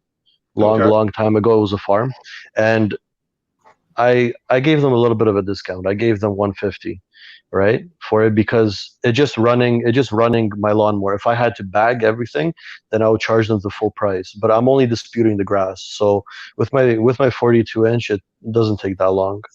It's just going zipping up and down, up and down, up and down, right? A couple hours maybe. It's like a couple of hours, And if I get that 52, which I'm getting this month, then my wife on the 42 and me on the my wife on the 42 and me on the 52, right? We're just gonna blow it, right? Yeah, it'll be quick. You'll be definitely faster then. Yeah, no trimming whatsoever. Just straight lawn mowing. That's it, and then you're done. See, that's the only thing that sucks about that is, when the weeds get tall, and then people think, oh, well, why the hell aren't you trimming? Then your image looks bad because you're not doing that. That's the only thing that kind of sucks, Exactly. Yeah, but that's what the client wants, right? I know. The client doesn't want us to trim, right? But we try to get as close as possible to the tree and just do a circle around the tree. Mm-hmm. Right? Yeah, that sucks when you have a property that all they want you to do is just maintain the crappy looking property, so they don't get fined. And I have a couple like that, which I'm embarrassed to park my truck and trailer. Like you said, Mike, your trailer's all decaled out, like my trailer is too. So my truck and trailer, everything is just like, the whole world can see you that you're cutting that lawn. Exactly, right. And it's weed filled. And there's bare spots, and I suggested that we need to overseed here. You need to water your lawn a little more often on the dry season. Right. No, we don't want it. Just cut down the weeds, and that's it. I'm embarrassed, and I don't want to do them, but they're paying me, and they pay 100% the whole contract right at the beginning of the season, like we're not talking $200, we're talking like $1,500, an easy property to cut in and out. So, but I'm embarrassed to leave because all the other pristine lawns around there, and everybody knows that Bush Green cuts that lawn, and look how shitty that looks, but it's not. Yeah, exactly. Your reputation kind of goes to shit, right? I got one property at Dixie and Burnethorpe. I have an apartment over there, and honestly, the other lawn care company that was doing it, you can literally see they're scalping the shit out of the grass. I think it was like almost an inch they went low on that grass, and they were scalping the hell out of it, right? Or even the Mazda and Mitsubishi dealership that I have on Erin Mills, they're scalping the shit out of it, almost an inch. And they knew that lawn care company knew that Mazda and Mitsubishi were coming onto MRP Lawn Care instead of being with them. So what they did was they scalped the shit out of the property so that I wouldn't have any work. Right? That's how some of the lawn care companies here are. Yeah, it's crazy. Cut it at 3 inches and it'll look real nice. No, honestly, that's what I basically told them. My height that I usually cut, my weeklies, I what's the point of going down 2 inches if you're always going to be there every week, right? Yeah. But why have all that grass laying around? Even if you blow it around, it's too much. And 3 inches is good, or that's my cut height. I always go 3 inches, 3.5, 3 inches. Right. That's how much I cut. Stripes better too, anyhow. Stripes a lot better. If you look at my website, or if you look at my Instagram, you'll see that the striping quality of that 42 is amazing. It's even with the bagging system off, it's amazing. Mm-hmm. Yeah, I agree with the cut height there. Like if you're doing weeklies, especially in the dry season, July, August, September, you don't want to go that low. You're going to be there in the following week again, right? So the sad part was some guy came up to me on I think it was fall spring. Yeah, it was fall spring cleanups. This guy comes up to me and he says to pick up the leaves with the lawnmower and just hit it to the max, like all the way down to the ground. And it's just crazy, These people are. He wanted that property. You can tell, right? Once it's getting closer to the end, so be it. Drop it down one notch. The next week, drop it down again, and until you get down to about 2 inches, it's the final cut. But don't just do it all at once. Like that's just too much. It's way too much. It'll kill everything. Yeah, you can shock the grass. I've seen it. Exactly. It's just like trimming. People don't understand. Like certain bushes and stuff. You trim too much, like certain parts of the season. You give it a shock, and all of a sudden the thing's dead in 2 weeks. Yeah. You got to be careful with that kind of stuff. But I see it all the time with other companies too. And it's like, I don't know how they keep on getting, and they keep on every year. I see them cutting that person's lawn, and it's like short, like it's July and we haven't had rain in 3 weeks, and you're cutting it that short. Like, no, if anything, what I do, like even after a week, and if it's still at that same height, I still show up to properties. I'm not like that guy that does that drive by. I'll keep on going. It's right. Okay. I get out of my truck. You have to fix it up a little bit, Yeah, because there's always a high spot somewhere at the side of the house, or like where they watered the garden, and then where the water ran off the garden, that part of the grass. So I get the trimmer in. Get your line trimmer. Or even trimming around the building, around right where the hit weeds the sidewalks are, right? and around the curb, so at least it looks nice. Yeah, and it's just me, my conscience, that if somebody's seen me just do a drive-by and I didn't show up, and they're paying for a weekly cut, it's my conscience. I got to get out, and I got to at least do something. Look for those high spots, do it. Okay, at least they know, and they're my customer for life for doing that. So it's just a little advice, those little things you do, right? Yeah, I'm at least going up $5 more a month, I think, from people. Yeah. Well, how much are you at right now with weekly service? I'm anywhere from 35, which it's on a really small yard, upwards to like 60 a cut ish. Yeah. Well, like I got this situation right now because this summertime I just dropped a big contract with some Shell gas stations, right? And and to tell you the truth, it's like, yeah, maybe I'll show you guys some pictures on Instagram, or I don't really go here on YouTube that much, but usually on Instagram I go, and the grass there, there's no grass whatsoever over there. So I priced them like $30.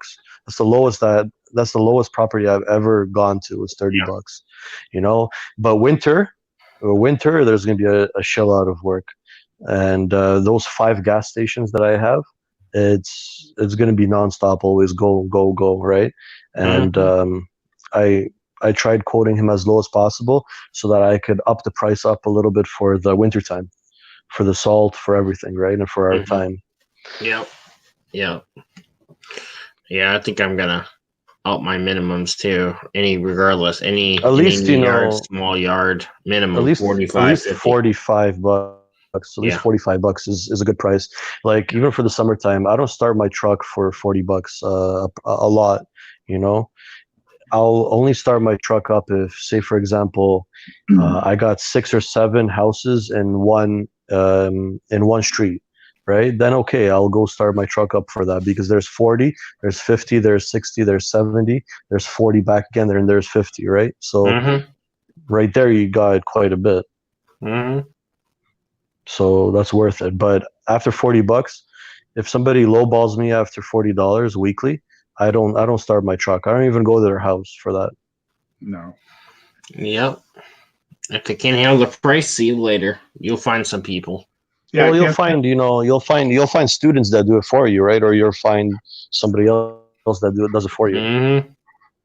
But not the quality cut or quality picture as they see it. They don't think about it. Oh yeah, there's wear and tear in your equipment. You got to pay for your business insurance and everything else. And really, even 45 isn't shit towards, once you think about it, all that stuff. You know. Exactly. I got a guy in my area. I don't know him personally, but I know a lot of people in my town. I grew up here, right? And people talk, and I just heard that, you know, he's stealing business from people. He's basically charging half of what we all charge, right? It's basically $20. Yeah, and he's doing a shit job, right? And everyone's just like plastering on Facebook. Oh yeah, you know, I'm not going to say the name here or whatever, but yeah, he's great. You know, hire him. But it's all of his friends and family, you know, and plugging him. It's not actual customers, and he's ripped off people. I seen this guy that do the wrong lawn. I got a call from the same person to give a quote. They just moved into a house, and I don't know why people do this, but you know, they sell their house and 3 months later they move away. But during that 3 months, they don't cut their grass, right? So people move in, take over the house, and it's like 2 feet long. So, you know, I was doing the quote, and the guy that she called that was supposed to come and do it, he was at the other corner. So this neighborhood, new homes neighborhoods here, they look the same, and you can get confused, right? So he got confused. He's cutting the wrong lawn, right? Just around over there, the other corner. And they wanted a garden quote too. Now, I don't get into doing big gardens. Just really quickly, I had friends of mine. They have a company that does big garden builds and stuff. They were with me quoting to build a big garden there too. And they know this guy personally, right? And they're like, oh, he's right over there. And then the customer, the person that called me, she's like, really? It's like, yeah, he's doing the wrong lot. Unless he got hired, whatever. So anyway, she's like, what do you charge? Okay, I told her. So she hired me right there and then. She just wanted it done, right? And then she's like, okay, I'm going to call him. So I guess he called her back, and I found out later that, yeah, he's doing the wrong lot. So he actually left that lot. I think there's a quarter left to do. And he left all the grass everywhere. He didn't pick up any because he was just cutting with it, picking up grass. He left it all over the street, all over the sidewalk, and just left. And that's it. I'm like, are you kidding me? So I did it once. Wow. I did the wrong one before. That's a professional company right there. Yeah, I admit I did. This was when I was doing part-time, you know, before I went full-time, and I went to the wrong house. It wasn't a huge lawn. It was just push mower. And I found it was the wrong lawn, but I still did the best job that I could possibly do on it. I didn't get paid for it, and I learned my lesson, right? But you don't do that. That'd be pretty embarrassing. Oh, we're Right. all human, right? If it happened to you, are you gonna like leave it like that? Meanwhile, like people that were home are all watching you, and he has his company name actually on his truck too, right? No, just finish it. You made a mistake, just finish it and clean it up and leave, right? And suck it up. Yeah, how long does it take to blow off? Like 5 minutes. Like Exactly. But I'm just talking about like this guy has the worst reputation, but he's stealing business, doing undercutting, because there's so many people in my town now, new people to the country, right? And they don't know any better, right? They're like, oh no, but they want the cheapest, right? But then he'll get a they- reputation, and they'll know eventually. yeah, and then they get what they pay for, right? And then later on, I'm going to get a call, or the other company that has a reputation, and we get hired on to continue, right? So I have the same exact thing over here in Toronto, Mississauga, and Brampton. Yep. Same exact thing too, right? The bad reputations and guys basically undercutting other people. Mhm. I have that all the time over here.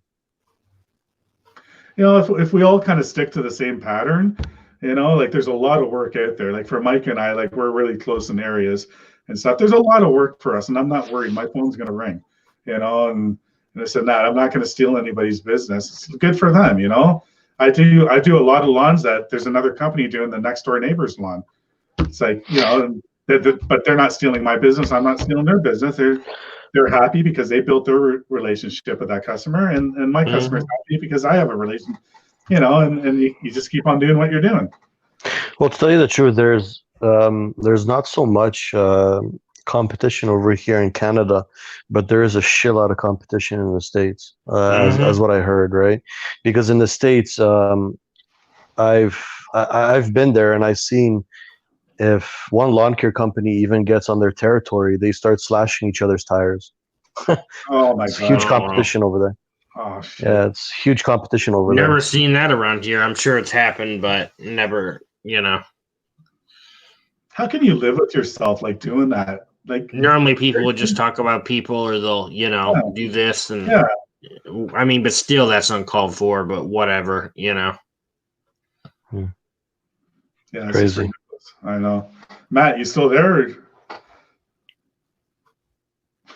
He turned his mic off. He must have gone to get a drink or something. He's in his garage. I'm just in the backyard right now, like dreaming that it's looking like this right now.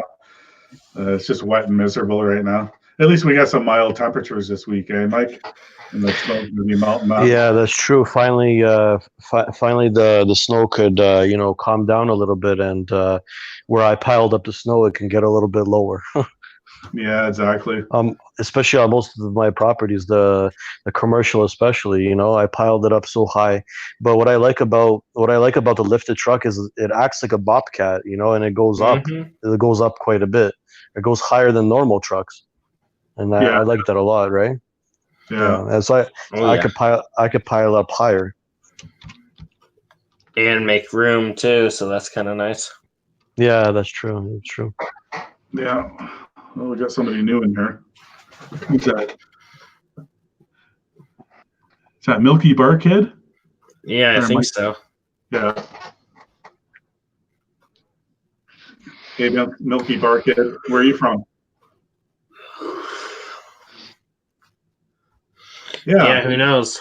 Supposed to get some weird weather here off and on, but I know sometime this month I got to start getting my equipment ready to go, which it won't take long to do, but Is it usually for spring? I'm You have to starting get ready for spring, right? yeah, just check everything, change some oils. Simple. Yeah, I've already all like prepared for that already. I changed the oils and all that, but I still have to change on the 42-inch. I still have to change the belts and get it ready because I bought some fresh belts off Amazon, right? Yeah, make all sure the my blades stuff have a is nice lean edge and- on them and stuff. right away.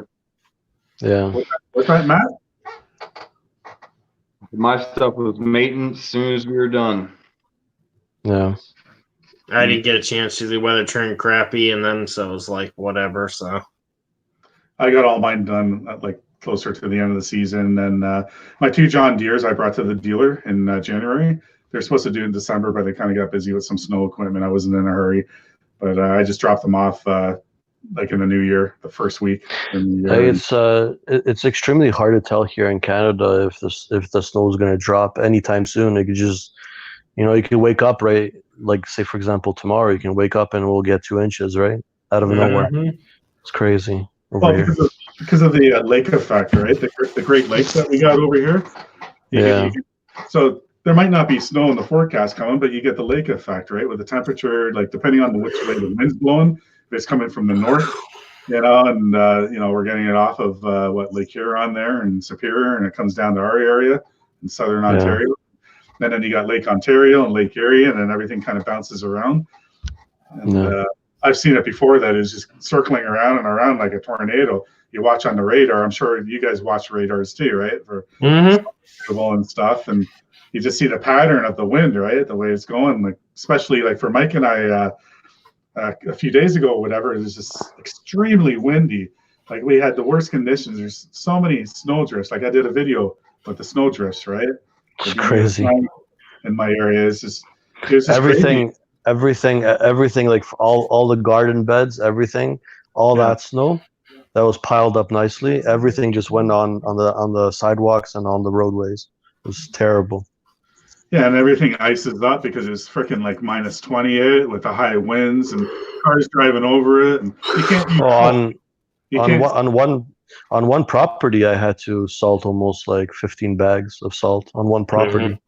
It's almost not good too. Like usually the road crews, like at least when I used to do the roads, whatever, like conditions like that, you don't salt until the winds die down. You just hit the snow drift, because as soon as you salt, the car drives over it, it melts and it flash freezes, and it's just ice because you'll get compacted snow and everything just freezes. And I've also told some of my people too, if it's snowing really hard or it's a whiteout, I'm not coming out until you're able to see. I'm not wrecking my truck.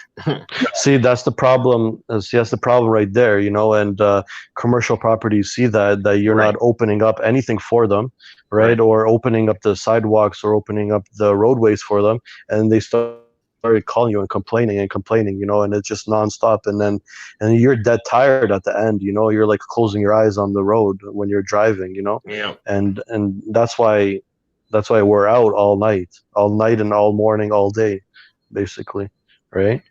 And but always I do opening up. Exactly, right. Just suck down them energy drinks and coffee and hope for the best. Yeah, energy drinks are the best. Oh yeah. I don't miss driving the street plow at all, because I used to do. You're allowed to do 14 hours. No, 13 hours. So sorry, 14 hours. So you're allowed 13 hours of driving, 1 hour of paperwork, right? And it beats the shit out of you driving those trucks, bouncing around, doing the same route over and over again, and just back and forward. You start falling asleep after so long, and then if snow's falling, it's like Star Wars going to the window, especially when you're working overnight for that long. You get into a trance, right? And you start staring, and you're like, shit, how the hell did I get all the way over here? And you forgot, like that's bad when you're in that kind of condition. But it's just now I look at it that I do my own plowing, and within an hour or two, I make as much as what I made working a 14-hour shift with them. The thing is, it's like you're not anybody's priority anymore. You're like you're your own boss. My office is my truck. If I want to go drive through and grab a coffee or something, I can, no problem. Right. I can come home. Everything's local. And grab some more water or whatever. Say hi to my kids or good night. Leave again. And if you need to stop and take a dump, you can just pull in, stop, and go. It's exactly the big truck, like I had to leave it running, and I was paranoid because I didn't have an extra key. So I leave it unlocked. Anybody could have jumped in there if I went for a crap somewhere, right? Yeah. And take off if they know how to, you got to have a air brake license and all that, right? But it's not really that hard to drive. It's just passing your, trip inspections and all that. Yeah. I was trying to find my picture because I got a picture of the truck. It's a really cool picture I took a couple of years ago driving it, but I was trying to find it here. If you guys just talk amongst yourselves, I'm going to find it and post it, but I don't know how much longer you guys want to talk here, but he can talk all night. You know It's what? 3 hours, 3 hours you're and 9 minutes already. Yeah, when you're passionate about stuff, right? You Right. can just talk forever. But oh my god, yeah, I'm just looking here, 3 hours and 9 minutes. hmm Oh, I thought I was going to be on for maybe 15 minutes, and I would have cracked up and stopped. Said the heck with this. Yeah, like no, you guys made it easier for me. That's how you know you're doing all right, man. Yeah, like Exactly. I already met Drew before, and I met Matt in another live Yep. stream, and I'm happy I finally met Mike because I follow you, Mike, on Instagram. You know, I see Yeah. your stuff there, and I post here and there too on it. I don't know if I have Matt. Do I have you on Instagram, or do you have Instagram? I think I do. Yeah, I do. I was the one who talked you into it. Yeah. You're the one in Pennsylvania. That's right. We all have Instagram, I think. Yeah. Just some people have different names like than their business name. You know, so I just can't keep track sometimes. You know, I'm sure you guys do. Yeah, I just followed Emma MRP though. Yeah, I'll Yeah. follow you back as soon as I'm done the live stream. I'm gonna start following back some people because I got quite a bit over there. Yeah. And Alright. usually I follow the guys from the States. You know, it kind of interests me how you guys work over there, right? Mm-hmm. And I like your mentality of working also in the wintertime because you guys also have something that we don't have for wintertime. You guys have a plow in the back of your truck too. It folds. And I forgot what that's called. Oh, It makes the job 100 times more easier though. I've never used one, but I know they work pretty well. Yeah. But they're mainly better for big commercial stuff. But Exactly. I wish I had one of those. I forget what the heck those are. Because here in Canada, I never seen one product made like that over here. Mm-hmm. Because here that's why I like American made stuff. I don't like no Canadian shit. Here Canadian is it's terrible. I gotta tell you that 100%. You know, on my lifted truck, I had to buy the hitch from the States, from California. I had to buy the plow extra shoe for the plow from the States. You know, here in Canada they don't make that kind of stuff. They're garbage here. That's the truth. They're not, you know, they're not all there. Even with the lawnmowers, the equipment wise, everything wise, they're not there. Canada's not there yet. States is where it's at. Mm-hmm. We got the green state up here. Yeah. I'm trying to find that picture of that truck. I thought I had it here. Chilling me. Oh, maybe next time What I'll post truck? it. The plow truck I used to drive, the street plow. It's a big tandem. It was a Volvo tandem, big truck. I see. Yeah, I can't find it right now. Oh, I don't know if I got any other pictures to put up here. I thought maybe if we talked about the I walkers. have one regret. I wish I would have bought a 2500 instead of a 1500 truck. Yeah. Oh yeah, for sure. 1500 truck. I actually had one. It was the Ram 1500 5.7. Honestly, that thing was a gas guzzler. I was tanking that up every single day.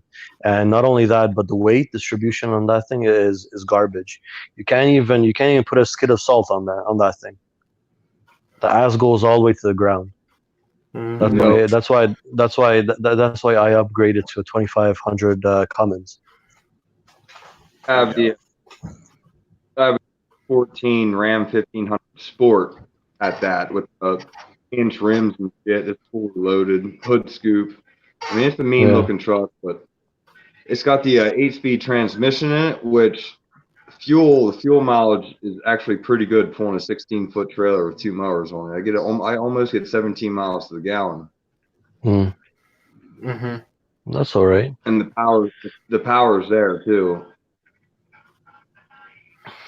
Yeah. Well, I'm running roughly with the tune on the truck, which is kind of not legal here in Canada. I'm running a tune over here that's making me 650 horsepower and almost 1850 torque. Nice. for the Cummins, and I'm puffing out a little bit of black smoke, which the MTO could actually catch me for. So I'm kind of afraid of that. Shit. Do you have your CVOR, Mike? Pardon me? Do you have a CVOR? CVOR? Yeah. What is that? I don't even know what that is. Commercial vehicle operation, registration. You know when you have the yellow sticker on your truck and your trailer? Oh, yeah. I need one. If I didn't have that, I would get pulled over because I'm already weighing. My truck is already itself. It's already weighing too much. It's already over the limit. I need that. Yeah. So did you get you got the certificate then? Yeah, it's the yellow sticker. It's the yellow sticker in front of the windshield. Yeah. Yeah, you need that. I think you If you guys don't have. You guys have to do that in the States too, right? If you're a certain weight limit, like for We truck have different and stickers we get in with Yeah, weight. they're classes. Yep. Okay. I think Yeah, but here in Canada, it costs a lot. quarter ton class 2. I forget what I got. I think I got a 14,000 pound. I think. Okay. Yeah, So you guys. our trucks And mine alone, is like even your Cummins or like the 2500, like my 250, like the diesel truck now that I have up here, that's 7,200 pounds dry, right? So these trucks are pretty heavy. So you add a trailer on there, and then you put equipment in there. Our limit is what, 10,000 pounds? I think here in Canada. Supposedly anything over. I don't know. I'll have to read it all over again, but I was looking into it last week actually. But anything over a certain limit, you're due for some kind of inspections and all that. Yeah. I have to get the year inspections, and I just did my diesel truck and my enclosed trailer last week. I had it done. So yeah, it's costly. It's like just for the inspection, $200 each unit, and then if you got to do brakes or whatever. Yeah, it's a good idea because then we're safe on the road, right? You want the safety. That's right. It's not just us; it's tractor trailers, dump trucks, everything. We usually pay for that kind of stuff because supposedly those stickers came out for us because we're causing damage on the roadways because we're really heavy, right? Especially with those heavy trucks and all that, and it ruins the asphalt and ruins the concrete, everything, right? Because we're constantly always driving over it, and we're over the limit. Yeah, my driveway's even sinking from the trucks. I got both of them. But yeah, this is my diesel truck with a straight blade on it. So this picture was taken a couple of years ago. I know it's kind of hard to see. So I'm gonna go this way, but yeah, it's got the straight blade on that one. Probably expensive to fix too. Yeah. Oh yeah, that's what I find too, because I went from an F-150 to the diesel truck, right? And I just felt that okay, I need to upgrade myself now because I'm getting into a bigger trailer, and I want a dump trailer and I want to haul heavier and stuff. But yeah, the more money your vehicle costs, the more it's going to cost to repair. Mm-hmm. Oh, Mike. You know what I seen? I seen that snowstorm that we had, right? Yeah. I seen a guy. He was at a police station. He was he had a Dodge Grand Caravan, and he had one of those snow plows from Walmart or from from Canadian Tire. Yeah, he was doing it right. And he hit one of the police cruisers. Oh no! I started laughing, right? And some of the cops just show up. I was passing by because Wasteco was just like 5 minutes from the road, and then all the cops just come up to my truck and they just start, waving us over, right, to come and help them plow them out. Oh no!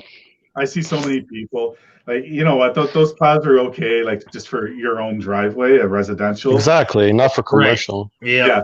But I don't advise like just a normal person that's just starting off to buy that Chevy S10 or that little truck and get one of those plows. Those plows don't have lights on them either because they're so small and whatever. But I see so many people driving around like using them commercially. You know, not And I'm only, laughing at them because they're bending over. They're not handling the weight of the snow.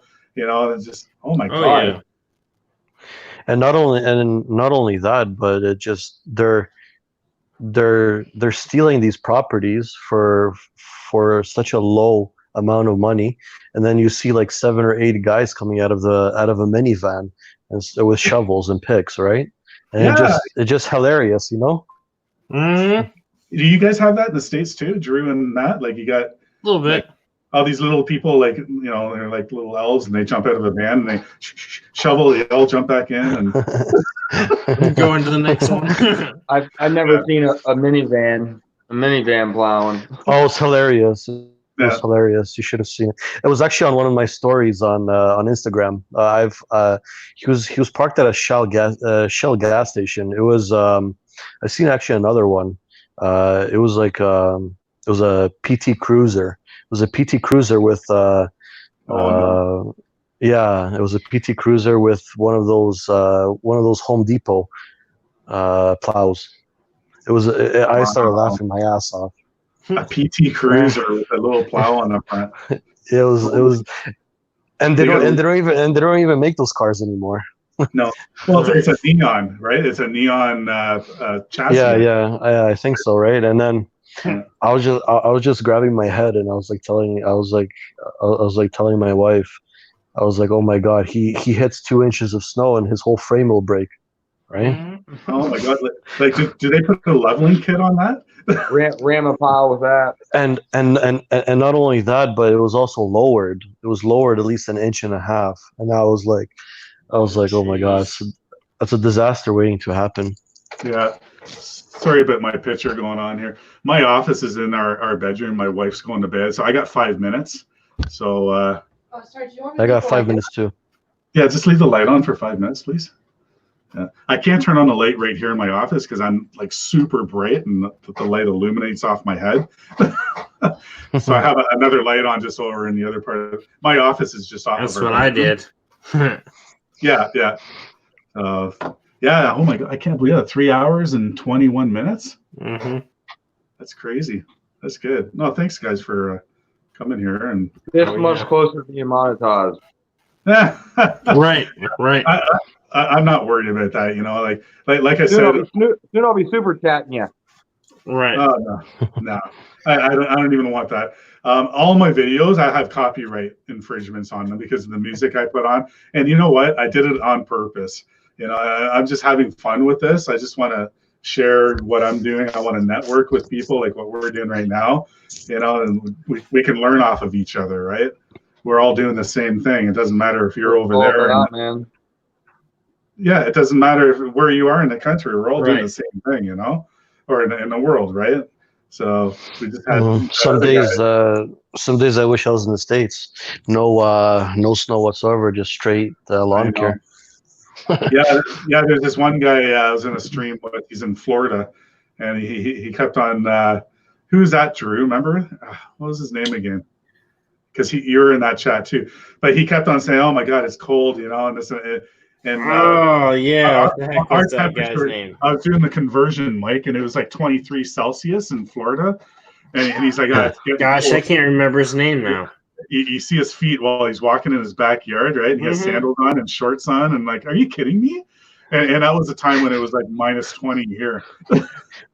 Minus 20, Yeah, he minus was that 30 over manager here, of that right? hotel, and Yeah. I'm trying to think who it was. I can't think of his name. He was a young guy, and yeah, he's a manager of a hotel, and he has a lawn care business with a full crew going. And he's like 22 or 23 years Yeah. old. Trying to think of his name now. Smart guy, anyway. We lost Matt. Heck, Hey, Matt. don't have too much fun when you go to bed there. Anyways, I gotta go, guys. All right. Take care. Yeah, man. All right. Take No, care. it was nice seeing you, Mike. Nice meeting you finally. Nice seeing you too. Nice meeting you. Take care. And, All right. See you later, Drew. We'll hook up later, guys. Yeah. Bye. All right, peace. And then there was two. Yeah, I'm still there. Oh, I thought you were leaving too. I almost texted it. If you would have, oh well. No, it's all cool. No, this is fun. I'm just playing around. I know you do live streams too, and I haven't joined in one of yours yet. Like, when do you go live?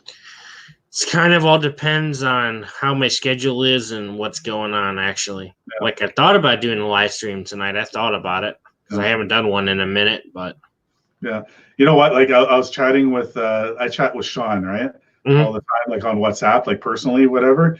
And I said, yeah, I'm thinking about maybe doing my first live tonight because there's no hockey game on or basketball game. I'm into sports, right?